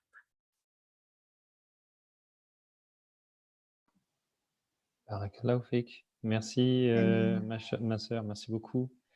Je vois qu'aussi cher Ndiaye est arrivé, j'ai vu sa vidéo, puis j'ai trifouillé quelques petites options et puis je l'ai vu disparaître, mais non, il est toujours là avec nous. Merci encore pour ton intervention. Je me permets toujours de faire un commentaire personnel. Je me dis, on ne sait jamais. Non, Comme mais je n'ai c'est pas, bien, mashallah, comme je n'ai pas cette c'est science, je me dis agréable. au moins, voilà, je vais partager. J'ai médité par rapport à ce que tu disais sur at-tawakkul, le fait de faire totalement confiance à Allah, pleinement confiance. Et subhanallah, je faisais ça là tout à l'heure, c'était, je ne sais plus, je crois, à la Asr, et j'avais des soucis de travail. Et je m'en veux en ce moment quand je prie et que je pense au travail à ce moment-là. Et j'en ai pris conscience. Et du coup, je me suis dit, mais subhanallah, je suis en train de prier Allah, c'est à lui que je vais demander de me soulager ce souci que j'ai pour le travail, qu'il me libère et qu'il me donne la réussite dans mon travail. Instantanément, c'est subhanallah, c'est parti comme un poids que j'avais sur le cœur. Instantanément, je n'avais plus aucun doute sur le travail, je n'avais plus aucun souci. Et pour moi, il n'y avait plus de sujet, en fait. Ça s'est volatilisé instantanément. Juste en demandant à Allah dans la salat. Et je me disais, mais qu'est-ce que je peux être idiot? Je suis en train de prier et je me soucie, alors que j'ai juste à demander à Allah de me soulager. Et pourtant, je faisais d'autres invocations pour des malades ou pour autre chose. Et je ne pensais pas à mon problème que j'avais dans le cœur ou dans la tête. Je ne pensais pas à ça. C'est incroyable. Souvent, quand on s'adresse à Allah, qu'on oublie de le faire, et on se dit, comment je vais faire ça? Mais comment je vais faire ça? Mince, j'ai ça à faire. Et on ne demande pas à Allah pour cette chose-là. On lui En demande pour fait, d'autres choses. Yassine, la particularité des prophètes et des messagers, c'est qu'ils avaient établi un dialogue avec Allah. Ibn li indaka baytan. Zacharia, quand il demande, subhanallah, on dirait qu'il a l'habitude, c'est son ami intime, ils sont très proches.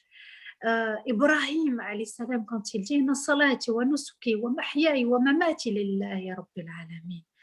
Ibrahim, quand il dit, subhanallah, Inna salati, ma prière, elle appartient à Allah. Elle est pour Allah.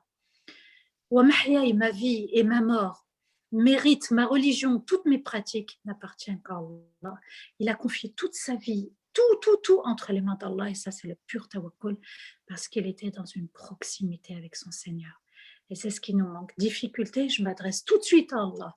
Et c'est pour ça que je reviendrai, Inch'Allah, dans la salat, et je reviendrai dans Surat al-Fatiha pour expliquer du début jusqu'à la fin les ablutions, l'entrée dans la salat, jusqu'au salam, ce grand sens profond de la salat, ça nous permet de renouer encore un nouveau nœud avec Allah. Ben voilà, on espère. Amin. On avance comme ça dans notre compréhension, dans notre apprentissage. Donc, merci. J'espère aussi qu'on va s'organiser aussi pour, comme on le faisait l'année dernière, laisser un petit peu aussi la parole aux participants. C'est vrai que pour la première semaine, on a déjà plus de monde que l'année dernière, machallah, donc on connaît C'est pas vrai. tout le monde, mais on essaiera d'avoir aussi un petit peu ces échanges avec les participants, en plus du chat, pour que voilà, chacun puisse aussi participer activement. Donc voilà, on va essayer de trouver le moyen dans le créneau horaire, avec l'heure de l'Aïcha aussi qui se décale et l'heure du Maghreb pour organiser ça, Inch'Allah. Allô, Cher... Yacine? Oui, Aïcha? Ah, il y avait des questions? Excuse-moi. Oui, salam alaikum wa rahmatullah. Salam alaikum, Sama. Wa alaykoum salam, Aïcha, comment tu vas? Ça va très bien et toi? Alors, je prends le risque de me faire taper sur les doigts parce que là, il est 23h30 quasiment pile et j'ai 2 questions. Est-ce que tu pourras y répondre brièvement, s'il te plaît? Parce que je me suis engagée à poser des questions D'accord, et pas de voilà. souci, Aïcha, vas-y, bismillah. Barakallahu fiki. Alors, il y a une sœur Mm. qui demande si on fait des péchés, on les répète régulièrement tout en demandant pardon à Allah. Est-ce que c'est une forme d'hypocrisie? Est-ce que cela peut Non, engendrer la colère d'Allah malgré le repentir systématique? alors tout dépend de l'intention, premièrement, d'accord? Si je fais, et puis je me dis de toute façon, Allah va me pardonner, tout dépend de l'intention. Innama al-a'mal binniyat. Les actes vont suivre l'intention que j'ai formulée. Maintenant, si il y a cette option-là. Ensuite, il y a l'autre option où j'ai du mal à me débarrasser de mon péché. J'ai du mal, mais je me repens. À ce moment-là, on revient régulièrement, mais on demande, ya Allah, seul toi me permettra de m'en sortir. Seul toi me permettra de me détacher de ce péché, tout simplement. La religion, elle est très simple. À nous de bien comprendre qu'il y a l'intention qui est importante, mais il y a aussi les invocations. Seul Allah est le protecteur, seul Allah peut nous libérer de ce péché petit ou grand. Barakallahu fiki. Alors, la deuxième question, et je termine avec celle-ci.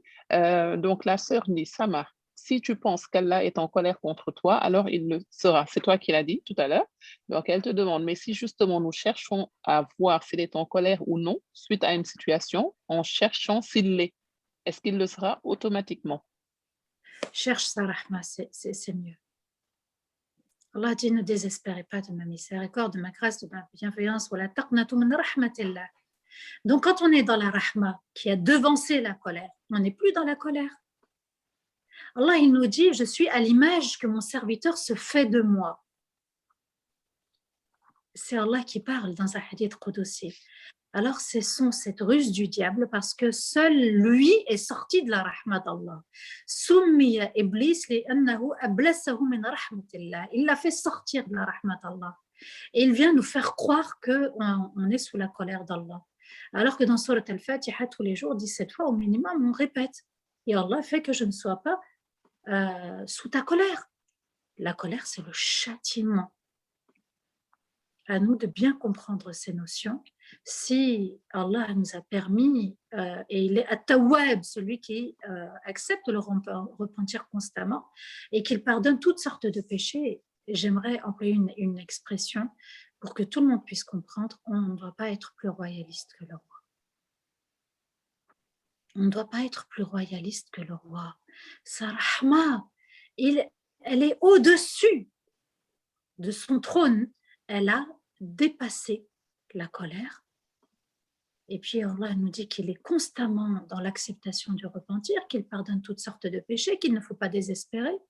Et puis Shaitan va venir t'insuffler la colère. À ce moment-là, tu places ta main sur ta poitrine et tu récites les 3 dernières sourates 3 fois et le waswas s'en va. Barakallahu fiki pour cette réponse pleine d'espoir. Il faut, voilà, oui. Se faire une bonne opinion d'Allah, c'est important. Je te dis à très vite. Tu vas nous manquer ces quelques jours. Repose-toi et reviens-nous très, très vite. Inch'Allah. Merci et je beaucoup. m'excuse.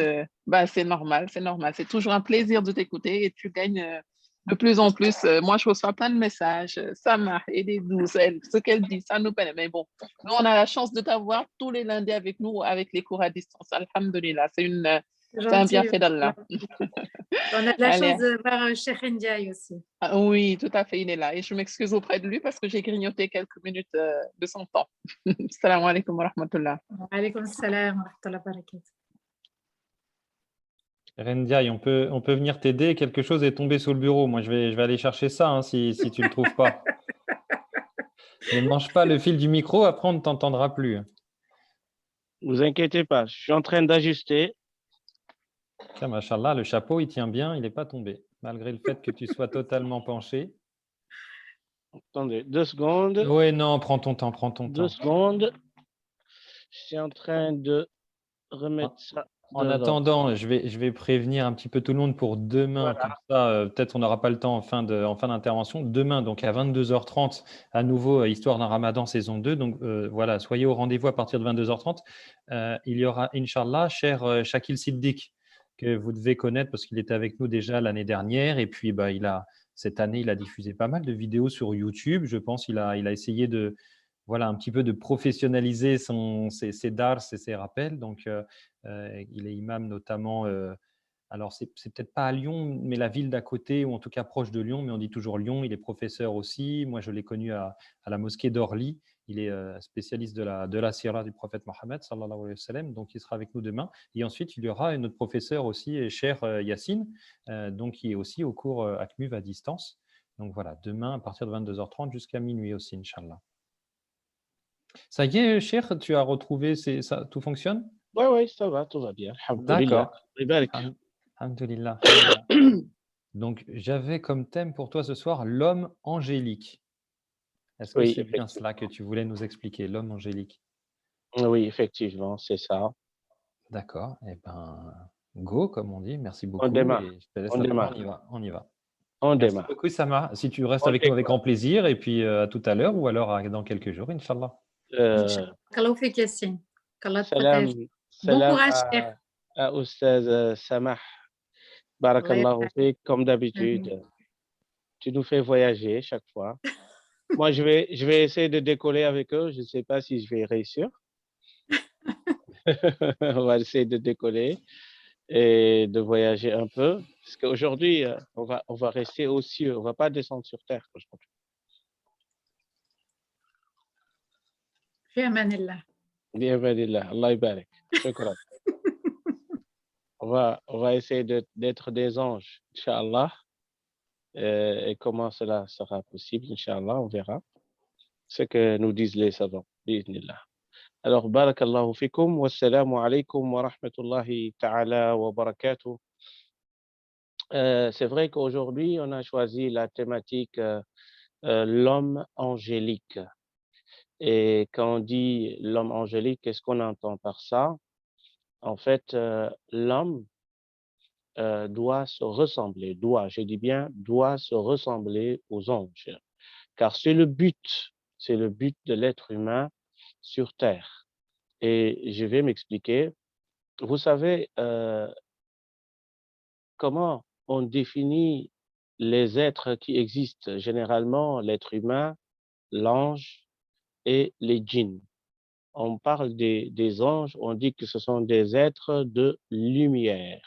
Ce sont des anges. Les anges, ce sont des êtres de lumière.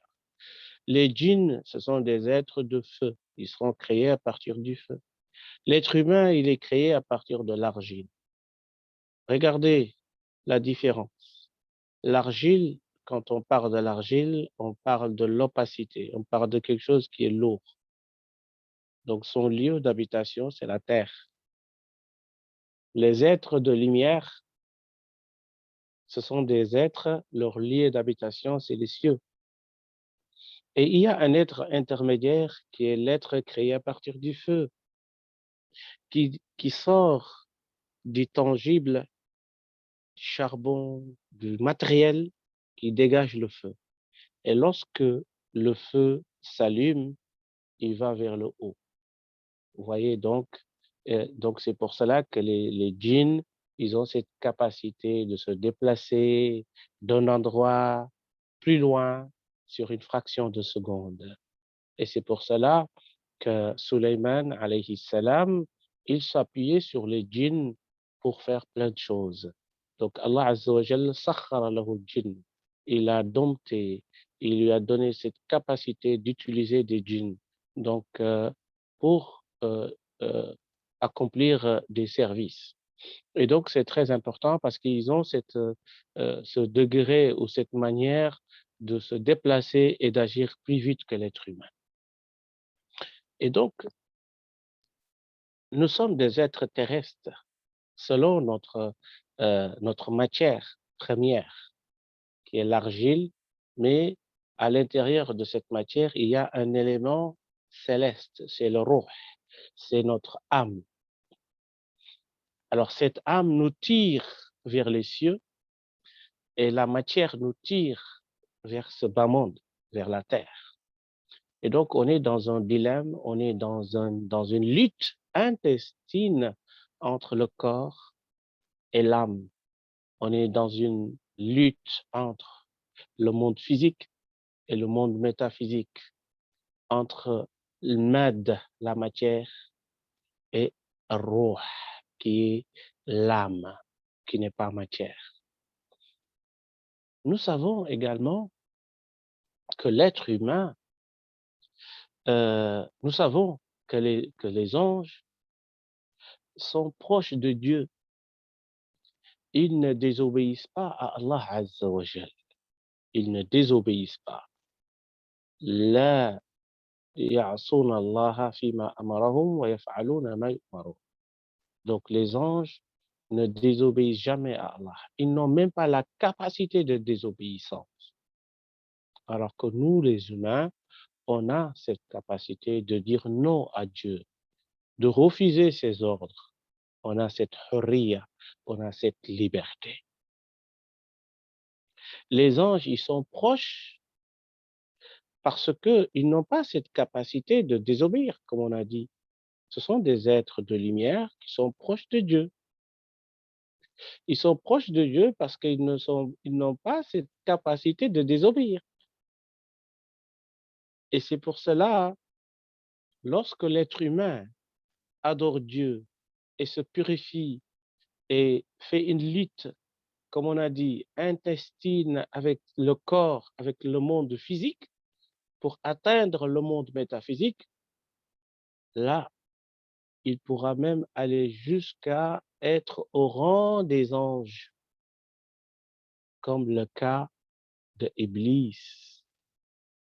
Iblis, selon je ne dis pas dans le Coran ni dans la Sunna, mais selon nos historiens, ceux qui racontent l'histoire du Coran, etc., ils nous disent que Iblis, son vrai nom, c'est pas Iblis. Son vrai nom, c'est Azazil. Azazil. Ça veut dire quoi, Azazil? Parce que comme il était proche de Dieu, oui, Iblis était proche de Dieu, c'était un véritable adorateur de Dieu. Iblis, Shaitan. Le Shaitan que vous connaissez. Ce Shaitan-là, à un moment donné, c'était un ami de Dieu. C'était quelqu'un qui est très proche. Et il était au rang des anges. Et c'est pour ça qu'on lui a donné ce nom qui ressemble au nom des anges. Jibril, Mikaïl, Israfil, Azraïl.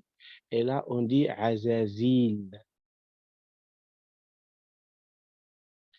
Azazil, pourquoi Iblis s'appelle Azazil? Parce qu'il était au rang des anges. Et c'est pour cela, lorsque Allah Azza wa Jal, il a demandé aux anges de se prosterner pour Adam, qui n'était pas une prosternation d'adoration, mais qui était une prosternation de respect, de l'ihtiram et de considération.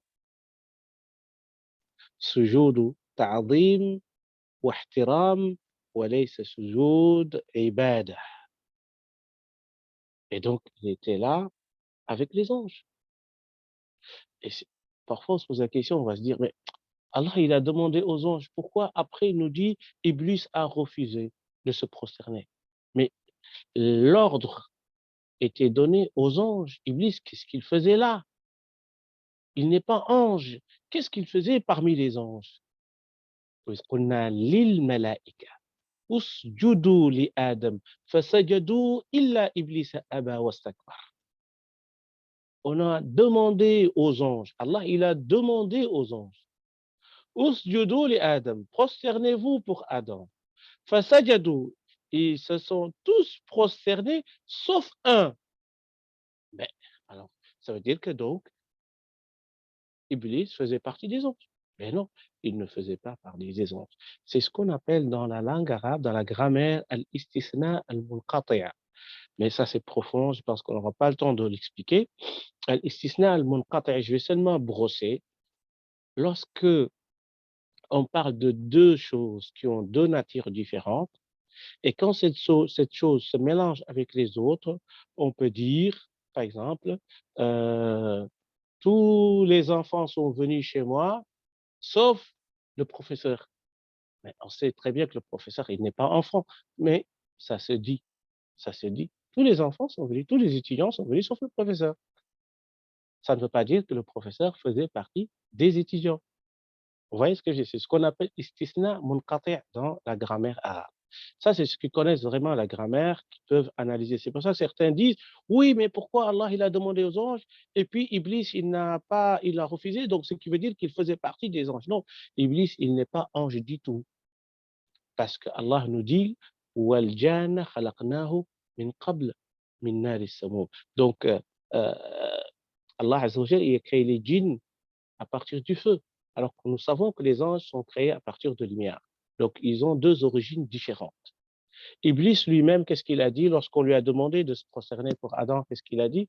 Ana khayrun minhu, khalaqtani min nar wa khalaqtahu min turab. Moi, je suis meilleur que lui parce que tu m'as créé à partir du feu et lui à partir de l'argile. Donc, je suis meilleur que lui. Donc, il n'est pas ange du tout. Ça, c'est clair. Il n'est pas ange du tout. Alors, pourquoi il était parmi les anges? C'est ça la grande question. Pourquoi il était avec eux? Parce que c'était un adorateur. Parce qu'il avait atteint le rang ou le rang qui lui permettait de fréquenter les anges, d'adorer Dieu avec les anges, parce qu'il était tellement dans l'adoration. Nous devons imiter les anges dans leur proximité et dans la manière qui fait en sorte qu'ils ne désobéissent pas à Allah. L'être humain doit se réformer, doit se purifier pour arriver à ce rang-là qui lui permet de ne plus désobéir à Allah Azza wa Jal. Même s'il a la capacité de désobéir, mais tellement qu'il a fait un travail sur lui, au point où même s'il veut faire le péché, il y a quelque chose à l'intérieur de lui qui le prémunit, qui le protège pour ne pas commettre le péché. C'est quoi cette chose intérieure? C'est le but du jeûne. Cette chose qui nous prémunit, qui fait qu'on pourra se ressembler aux anges, c'est la taqwa. كتب عليكم الصيام كما كتب على الذين من قبلكم لعلكم تتقون. Le jeûne vous a été prescrit comme il a été prescrit aux gens qui vous ont précédés pour que vous ayez la protection, pour que vous ayez la crainte révérentielle, pour que vous ayez la piété. Cette piété qui fait de nous des êtres, des hommes et des femmes angéliques, dans le sens où nous avons cette immunité, nous avons cette protection.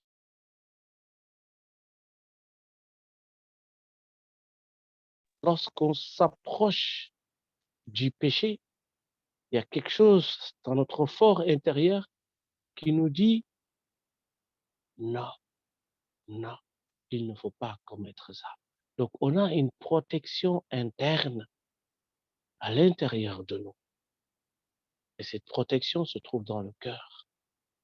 C'est ce qu'on appelle la taqwa. On avait dit dans les cours précédents que le mot taqwa, ça vient du mot wiqaya, protection. L'être humain, chers frères et sœurs,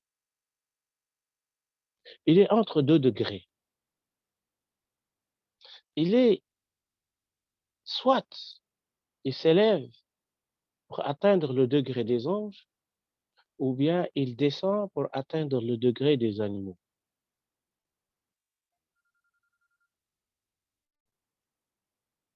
Désolé, c'est des appels. Donc, l'être humain, s'il fait des efforts, s'il fait jihad nafs, c'est-à-dire le combat ou la lutte contre son âme charnelle, il se purifie et lorsqu'il va se purifier, il va s'élever spirituellement et là, il va atteindre le rang des anges avec cette protection. Même s'il n'est pas ange, il ne va pas se transformer en ange, mais il aura le rang des anges. Il est capable d'atteindre ce rang. Et c'est pour cela que lorsque Allah Azza wa Jal, il a créé l'être humain, il voulait le placer sur terre pour qu'il soit son vicaire sur terre. Les anges lui ont dit, أَتَجْعَلُ فِيهَا مَنْ يُفْسِدُ فِيهَا وَيَسْفِكُ الدِّمَاءَ وَنَحْنُ نُسَبِّحُ بِحَمْدِكَ وَنُقَدِّسُ لَكَ. Tu vas mettre sur terre quelqu'un qui va corrompre la terre, quelqu'un qui va semer, vous m'excusez, le bordel sur terre, qui va verser le sang, alors que nous, وَنَحْنُ نُسَبِّحُ بِحَمْدِكَ. Nous ne te désobéirons jamais et nous t'exaltons et nous te glorifierons. Ça, c'est les anges. Ils ont atteint un degré, ils sont plus capables de pécher parce que c'est dans leur nature. Nous, dans notre nature, on est encore capable de pécher. On est encore capable de dire non à Dieu. On est capable de dire, Allah, je ne vais pas prier. J'aime pas prier. Je te reconnais même pas. On est capable parce qu'on a cette hurriya. On a cette liberté. Et c'est pour ça que lorsque l'homme fait des efforts, faire jihad nafs, jusqu'à dominer ses penchants, ses désirs, ses caprices, et là, il se rapproche de Dieu. Et c'est pour cela que l'imam Al-Ghazali, écoutez bien, dans Ihya Ulumuddin, tome 1, page 125. Qu'est-ce qu'il nous dit? Allahu Akbar. Qu'est-ce qu'il nous dit, Imam Al-Ghazali? Il nous dit, il y a deux types de savants. Et ce chapitre-là, je vous invite, billahi alaykum, billahi alaykum. Je vous invite tous, avant que ce ramadan termine, allez-y lire ce petit chapitre. Je l'ai traduit moi-même, parce que même la traduction que j'ai trouvée dans les Ihya Ulumuddin,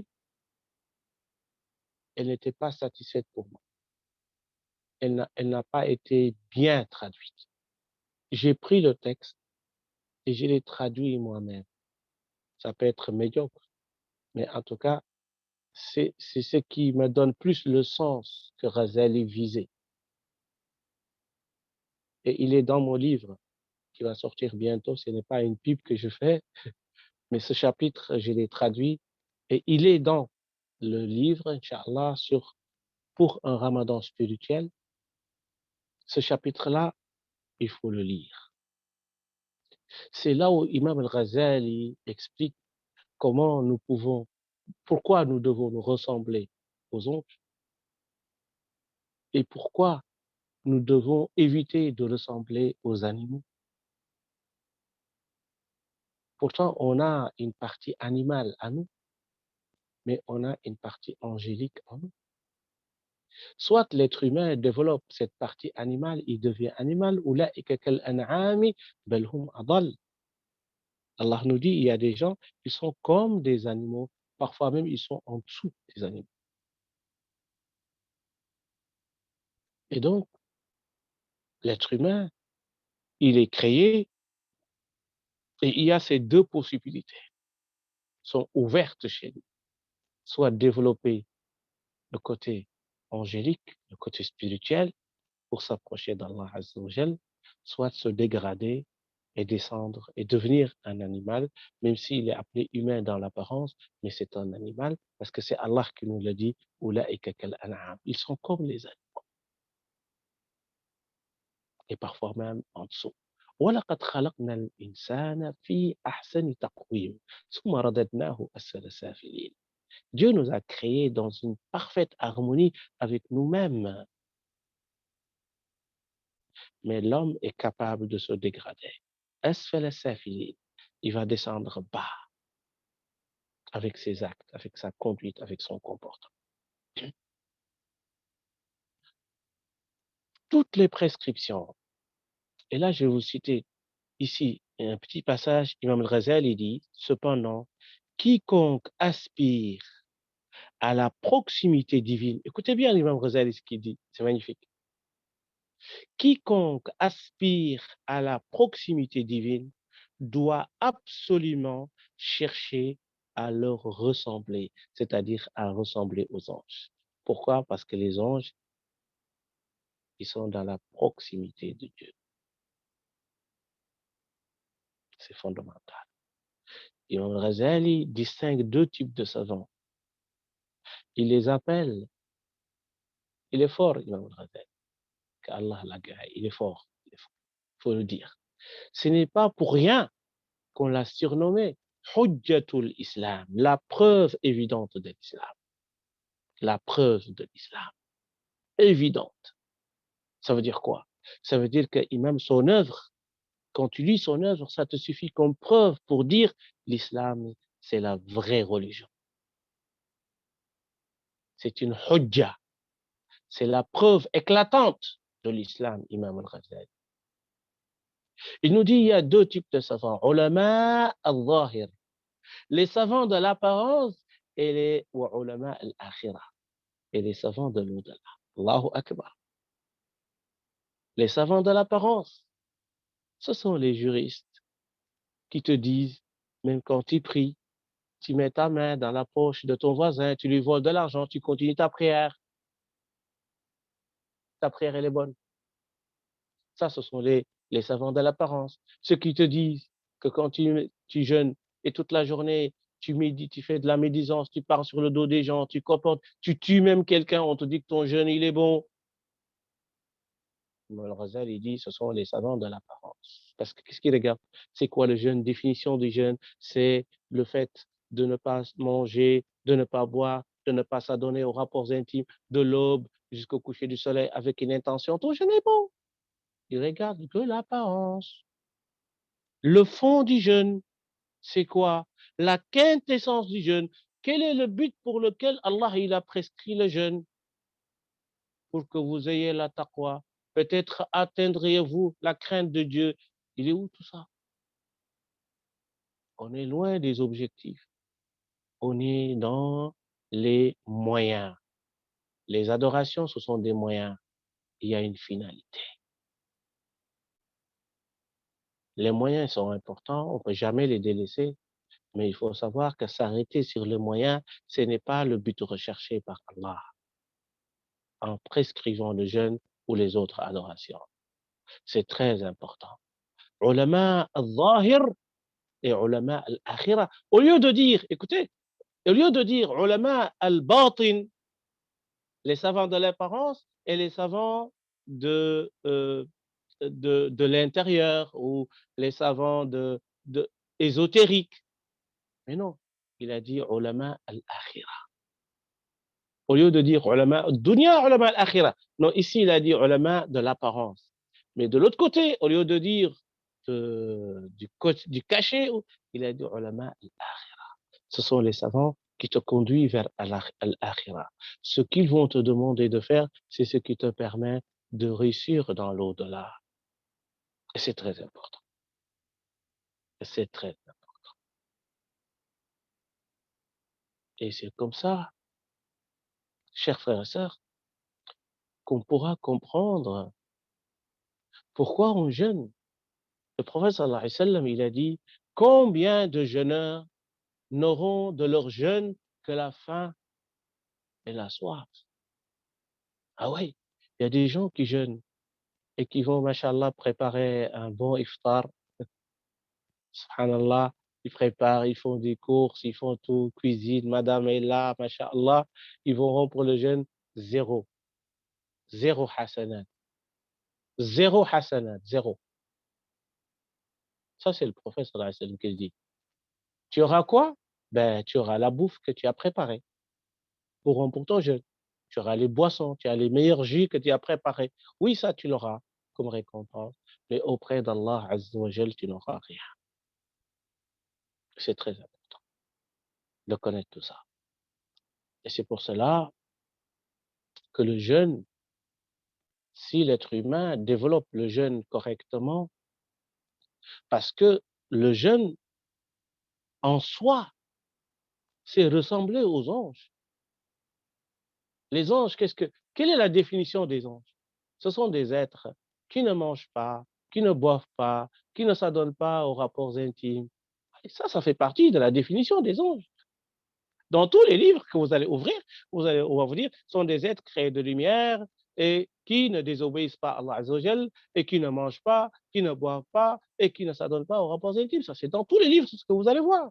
Dans la définition d'un ange, on trouve le jeûne. Le jeûne est présent. C'est de ne pas manger, de ne pas boire, de ne pas s'adonner et de ne pas désobéir à Allah Azza wa Jal et d'être constamment avec Allah, être en permanence dans ses ordres en s'éloignant de ses interdits. Donc le but, on peut dire ça, le but du jeûne, c'est d'être un ange. Être un ange, pas se transformer en lumière, mais d'avoir la conduite des anges. C'est avoir le comportement des anges. C'est de ne pas semer la corruption sur terre. C'est de ne pas verser le sang sur terre. C'est de ne pas être violent sur terre. C'est d'être bon sur terre. C'est d'apporter la paix sur terre. Salamun hiya hatta matla'il fajr. Tanazzalul malaika wa ruh. Les anges et Jibril vont descendre sur terre, Laylat al-Qadr. Et ça sera une nuit de paix, parce que les anges, ce sont des êtres pacifiques. Si on veut être des gens pacifistes ou pacifiques, essayons de nous ressembler aux anges. Et que le jeûne, chers frères et sœurs, la religion même, de manière générale, nous invite à avoir le comportement des anges. Des savants nous disent, lorsque Allah Azza wa Jal, il a dit dans un hadith qudsi, toute œuvre de l'être humain lui appartient, sauf le jeûne m'appartient. Lorsque Allah a dit le jeûne m'appartient, ils ont dit parce que Allah, il a dit le jeûne lui appartient, parce que lorsqu'on jeûne, on se ressemble à lui. On se ressemble à qui? À Allah. Comment? Parce que Allah, il ne mange pas, il ne boit pas, il ne s'adonne pas au rapport. Excusez-moi, il ne s'adonne pas aux rapports intimes. Lam yalit wa lam yulad. Dieu ne mange pas, Dieu ne boit pas, Dieu ne s'adonne pas aux rapports intimes. Vous voyez? D'autres nous disent non, ce n'est pas Dieu qu'on se ressemble, mais ce sont les anges. On se ressemble aux anges. C'est eux les êtres qui ne désobéissent pas. Allah, on ne peut pas dire qu'il désobéit ou désobéit pas. Allah ne désobéit pas. Alors que les anges, eux, on peut dire sur eux, ils ne désobéissent pas à Allah. Ils sont constamment au service d'Allah Azza wa Jal. Ils ne boivent pas, ils ne mangent pas, ils ne s'adonnent pas aux rapports intimes. Et donc, l'adoration du jeûne est une adoration unique. C'est une adoration qui permet aux croyants de se réformer et de s'élever. Surtout l'élévation spirituelle. Quand on parle de l'élévation, c'est-à-dire c'est de se débarrasser du monde physique pour joindre le monde métaphysique. C'est très important. Joindre le monde métaphysique. Le prophète sallallahu alayhi wa sallam, il a dit لو أنكم تدومون على ما أنتم عليه عندي لصافحتكم الملائكة في طرقاتكم. الله أكبر. Allahu Akbar. Ça, c'est un hadith que tout le monde doit entendre. Chaque musulman doit l'entendre. Le prophète sallallahu alayhi wa sallam nous dit, si nous adoptions le même comportement lorsque on est avec lui, il parle des compagnons, le comportement que vous avez lorsque vous êtes dans mon assemblée, quand moi je vous parle de Dieu, quand je vous parle de l'islam, quand je lis le Coran, vous êtes des êtres magnifiques devant moi. Je vois en vous des êtres exceptionnels.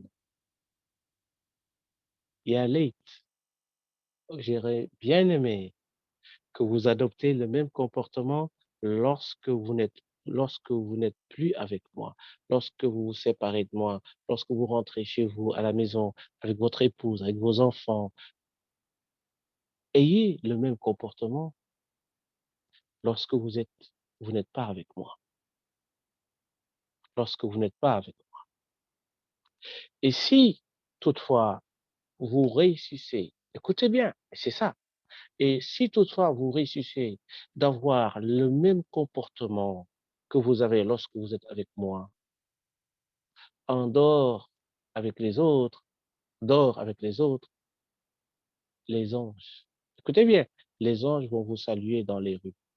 Allahu Akbar. Arrête.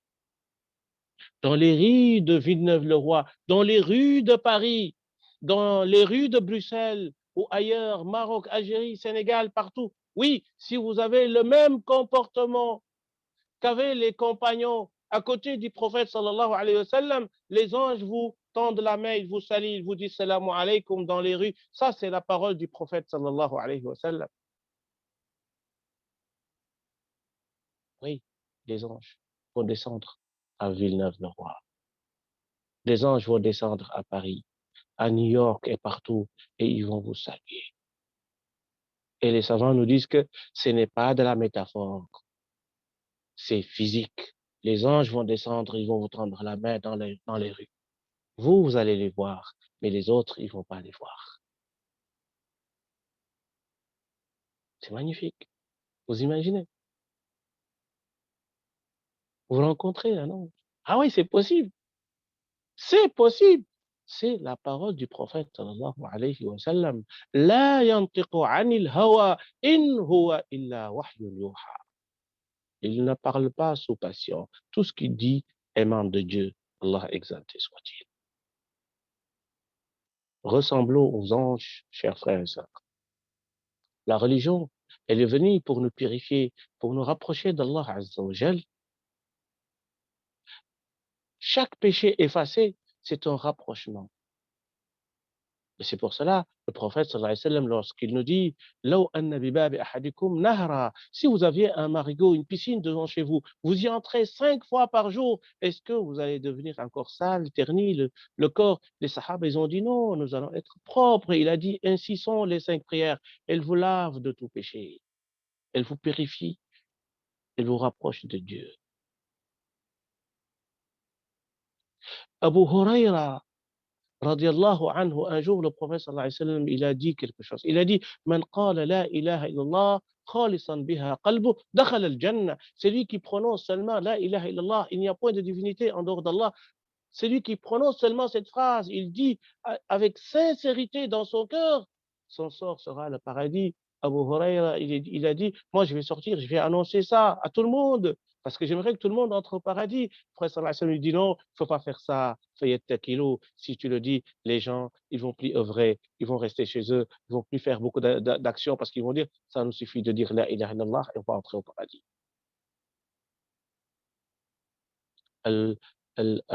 الجمعة إلى الجمعة كفارة لما بينهما. Entre vendredi et vendredi, Allah Azza wa Jal nous pardonne nos péchés si on s'écarte des péchés majeurs. Umrah, d'une autre Umrah, Allah nous pardonne nos péchés antérieurs. Arafat, jusqu'à Arafat, Allah te pardonne des péchés d'un an avant et d'une année après. Al-Hajj al-Mabrour, un Hajj accepté, c'est le paradis d'office. Quel Dieu miséricordieux. Si on refuse, c'est-à-dire que c'est pour cela que le prophète sallallahu alayhi wa sallam, il a dit « Kullu ummati yadkhuluna al-jannah illa man aba. Qila wa man ya'ba ya Rasulallah. Qala man ata'ani dakhala al-jannah wa man asani faqad aba. » Toute ma communauté entrera au paradis, sauf celui qui dit non, moi je veux pas. Tellement que Allah Azza wa Jal, il nous a donné des opportunités, il nous a donné des chances, il nous a donné des cadeaux, des bonus, Laylat al-Qadr qui vaut plus que 1000 mois, Ramadan pour multiplier un mois de promotion, de réforme spirituelle, la prière chaque jour, c'est comme un marigot, tu rentres dedans, tu es lavé de tes péchés. Un compagnon est venu voir le prophète sallallahu alayhi wa sallam, il lui dit, j'ai fait un péché, je ne sais pas quoi faire. Il lui dit, est-ce que tu as prié tout à l'heure avec nous l'Asr? Il lui dit, oui, il lui dit, oublie ce péché, c'est déjà pardonné. Quelle miséricorde. Et là, on comprend si le prophète sallallahu alayhi wa sallam, il nous annonce dans le Coran qu'il nous dit, وَمَا أَرْسَلْنَاكَ إِلَّا رَحْمَةً لِلْعَالَمِينَ. Nous t'avons envoyé comme miséricorde pour les mondes. ولو كنت فظا غليظ القلب لانفضوا من حولك. Si tu étais dur, si tu avais un comportement insupportable, tu n'aurais jamais vu les compagnons autour de toi. C'est une charia de rahma, c'est une religion de rahma. Et nous devons être des musulmans pourvoyeurs de rahma. Et nous devons avoir des comportements des anges sur terre. Voilà donc, chers frères et sœurs, quelques points très importants pour savoir comment nous pouvons nous rapprocher d'Allah, c'est de nous rassembler aux anges. Essayer d'avoir le comportement des anges. Regardez comment ils ont répliqué. أتجعل فيها ويسفك الدماء. Tu vas mettre sur terre, vous imaginez, tu vas mettre sur terre quelqu'un qui va corrompre la terre, qui va verser le sang, alors que nous, le glorifions et t'exaltons. Barakallahu fikum. Wassalamu alaykum wa rahmatullahi ta'ala wa barakatuhu. Je suis désolé, je sais que j'ai dépassé mon heure. Non, Voilà, oui. s'il y a des questions, Inch'Allah, on va y répondre. Bi'iznillahi ta'ala. Barakallahu fikum. Wassalamu alaykum wa rahmatullahi ta'ala wa barakatuhu. Ouais, fait comme barakallah. Aïcha, s'il y a une question, on peut peut-être en prendre une, mais il est déjà très tard, alors il faudra que ce puisse être répondu brièvement si nos participants souhaitent, et c'est bien normal, prier et lire un peu le Coran avant de dormir. Assalamu alaikum, cher. Alaykum salam wa rahmatullah. Alors, je n'ai pas de questions particulières, plutôt des commentaires. Il vous remercie, il invoque pour vous. Et que c'était un délice, un plaisir de t'écouter.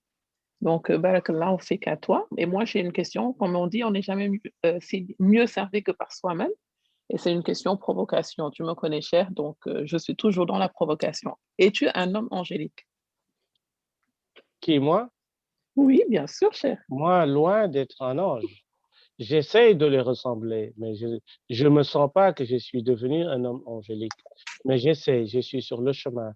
Et j'essaye. Donc, je suis dans l'ijtihad, je suis en train de me battre, de lutter contre mon âme charnelle et d'essayer de m'améliorer. Alhamdulillah. Et on essaie tous de cheminer vers cette excellence. Vous savez, il y a un hadith, il y a certains qui considèrent que le hadith il est faible, mais il n'y a rien qui le contredit dans la religion. Un compagnon qui s'appelle Haritha, un jour, le prophète sallallahu alayhi wa sallam, il l'a rencontré, c'était pendant la matinée, il lui dit, Kayfa asbahta ya Haritha? Et Haritha lui dit, Asbahtu mu'minan haqqa. Je me suis réveillé en étant un véritable croyant. Et le prophète sallallahu alayhi wa sallam lui dit, ah bon, tiens, tu es un véritable croyant, ben dis-moi, pourquoi? Quelle est la preuve? Pourquoi? Sur quoi tu te bases pour dire que tu es un véritable croyant? Il lui dit parce que عزفت نفسي عن الدنيا فاستوى عندي ذهبها ومدرها وكأني أرى إلى أهل الجنة في الجنة يتنعمون وكأني أرى إلى أهل النار في النار يعذبون وكأني أرى عرش ربي بارزا ومن أجل ذلك أسهرت ليلي وأظمأت نهاري فقال له الرسول صلى الله عليه وسلم لقد عرفت يا حارس فالزم. Et donc, ce compagnon, lorsque le prophète sallallahu alayhi wa sallam lui a dit, pourquoi tu dis que tu es un véritable croyant? Il lui dit, parce que j'ai arraché mon âme de ce bas monde. Et que si on mettait devant moi une pièce d'or et une pièce d'argile, je ne vais pas reconnaître laquelle qui a plus de valeur. Et c'est comme si là où je suis, je vois les gens des paradis qui sont dans les délices du paradis. C'est comme si je vois les gens du paradis qui sont dans les supplices de l'enfer. Et c'est comme si je vois le trône de Dieu devant moi. Et c'est pour cela, tous les jours, j'essaie de jeûner et la nuit, j'essaie de passer la nuit en prière. Et là, le compagnon, il est parti et le prophète sallallahu alayhi wa sallam, il a dit, c'est lui qui veut voir un homme qu'Allah azza wa jal a illuminé son cœur, il n'a qu'à observer Harisa. Il lui dit, laqad arafta, tu es devenu un connaissant, quelqu'un qui connaît Dieu azza wa jal.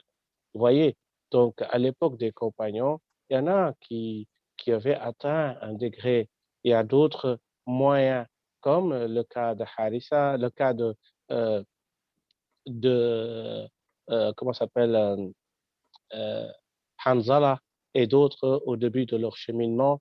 Et lorsqu'ils ont dit au prophète sallallahu alayhi wa sallam, il leur a dit sa'atan fa sa'a, c'est-à-dire vous ne pouvez pas tout le temps être connecté avec Allah azza wa jal. Qu'Allah nous donne, Inch'Allah, cette force de combattre. Et j'aimerais aussi, si vous me le permettez, parce que cette question est liée un peu avec la question qu'on a posée à Samar tout à l'heure. La personne qui pêche et qui revient tout le temps sur ses péchés, est-ce qu'il est sincère? Est-ce que c'est un hypocrite? Vous savez, ce qu'on appelle hasanat al-abrar, sayyi'at al-muqarrabin, certains péchés peuvent être, certains hasanat, pardon, peuvent être pour certaines personnes comme des péchés. Ça dépend de leur degré de spiritualité. Et donc, Rabi' al-Adawiya, c'est une femme exceptionnelle, spirituelle, elle disait istighfaruna yahtaju ila istighfar, ou tahtaju ila istighfar. Le fait de nous repentir requiert d'autres repentir. Parce que quand tu dis, tu fais un péché, tu dis Allah pardonne-moi, et puis tu reviens sur le même péché. Rabi' al-Adawiya nous dit, le premier péché et tu as demandé pardon, en fait, ce pardon que tu n'as pas respecté, demande encore un autre pardon. Tu dois te pardonner du pardon que tu as fait et que tu n'as pas rempli, tu dois encore demander pardon à ce pardon-là. Vous voyez? Donc, ça, c'est un autre degré spirituel. Mais pour le commun des musulmans, c'est comme elle a dit Samah. Donc, si tu es sincère, voilà, tu es éprouvé par un péché, et donc le péché, c'est que tu accomplis le péché, et puis tu reviens vers Allah Azza wa Jal, tu demandes le repentir. Alors que tu étais sincère, c'est ça qui compte. Au moment où tu te repens, est-ce que tu étais véritablement sincère? Si tu reviens sur le péché, sache que tu es toujours dans ce qu'on appelle al-nafsul ammara bissou, tu es toujours dans un degré que l'on appelle al-nafsul ammara bissou, que j'ai développé également dans mon livre sur le jeûne. Et donc, les 7 degrés de l'âme humaine, et donc comment l'homme chemine selon ces 7 degrés, al-nafsu al-ammara bissou, al-nafsul lawama, al-nafsu al-mulhama, al-nafsul radiya, al-nafsul mardiya, al-nafsu al-kamila. Donc, ils sont les 7 âmes que nous devons véritablement connaître pour un peu savoir où nous en sommes dans notre cheminement. Et ça, c'est important. Désolé d'être un peu long. Barakallahu fik, cher. Alors, je reçois pas mal de questions, mais malheureusement, je ne pourrai pas les transmettre. Je les vois, mais on s'est engagé à finir à minuit. Il est minuit 20. On dort très, très peu pendant le ramadan. On ne va pas abuser du temps de Cheikh. Donc, je vous invite pour les autres émissions à venir de poser vos questions un peu plus tôt. Donc, ça nous permet de pouvoir organiser la session questions-réponses et de prévoir vraiment du temps. Mais si on attend à la fin du DARS pour poser les questions, ça va être un tout petit peu plus compliqué. Donc, je m'excuse auprès de toutes ces personnes qui n'auront pas de réponse aujourd'hui, mais je vous invite à les reposer la prochaine fois. Et pour tous ceux qui veulent revoir Cheikh plus souvent, ben, nous vous donnons rendez-vous tout au long du mois de Ramadan, mais aussi, vous l'avez vu, le modérateur vous a posté l'information sur les cours à distance. Vraiment, ça vaut le détour. Venez assister au cours de Cheikh, qui est avec nous tous les mardis, tout au long de l'année. Samar qui est là, Cheikh Mehdi que vous avez entendu, Cheikh Oulash qui est intervenu avant-hier, Cheikh Yassine. Donc, nous avons des professeurs qui sont qualifiés, qui ne sont pas, vous n'êtes pas sur une plateforme, mais vous les avez en face de vous. Les étudiants de cette année m'entendent, ils sont nombreux aujourd'hui avec nous et on peut interagir avec les professeurs. Il y a un suivi qui est là, vous pouvez poser vos questions. Donc, ne soyez pas timide, sautez le pas, ça vaut le coup. Et l'enseignement et le savoir, mais c'est vraiment utile. Le musulman doit chercher le savoir et Cheikh ne dira pas le contraire. Barakallahu fikoum, je rends l'antenne, Cheikh Jazakallahu khairan pour toutes ces explications bien claires. Assalamu alaikum wa rahmatullah. Walaikum salam. Alaykoum salam wa rahmatullahi ta'ala wa barakatuh. Barakallahu fikum. Fikum Donc, je barakallah. vais quitter. Barakallahu fikum. Salam alaikum. Walaikum salam wa rahmatullahi wa barakatuh. Merci à tous. ليلة سعيدة وبارك الله فينا وفيكم وفي كل ما نسعى إليه في هذه الليالي من رمضان، وهي ليالي مباركة وجعلنا الله فيها من عباده الصالحين المتقين الخانتين والقانتين برحمتك يا أرحم الراحمين يا حي يا قيوم يا ذا الجلال والإكرام. اللهم صل على محمد وعلى آل محمد كما صليت على إبراهيم وعلى آل إبراهيم وبارك على محمد وعلى آل محمد كما باركت على إبراهيم في العالمين إنك حميد مجيد. سبحان ربك رب العزة عما يصفون وسلام على المرسلين والحمد لله رب العالمين. Salam alaikum. Merci à tous. Donc, je vais aussi couper l'émission. Je vous souhaite à tous une très belle fin de nuit, une très belle journée de jeûne demain. S'il vous plaît, avant de quitter, pensez à nous dans vos invocations. N'hésitez pas à partager les liens que vous avez, l'information de l'organisation de cette émission pour tous les soirs de Ramadan, Inch'Allah. N'hésitez pas à venir sur nos cagnottes, Hello Asso, PayPal, Cotisup. Voilà, soutenez-nous pour la construction d'une mosquée à Villeneuve-le-Roi, d'un institut. Donc, on en reparlera et on vous expliquera cela d'autres soirs, Inch'Allah, comme on l'a fait ces derniers jours. Et je vous donne donc rendez-vous demain, Inch'Allah, à 22h30 jusqu'à minuit pour Cher Shakil Siddiq et puis notre professeur et cher Yassine, Inch'Allah. Assalamu alaikum wa rahmatullahi wa barakatuh.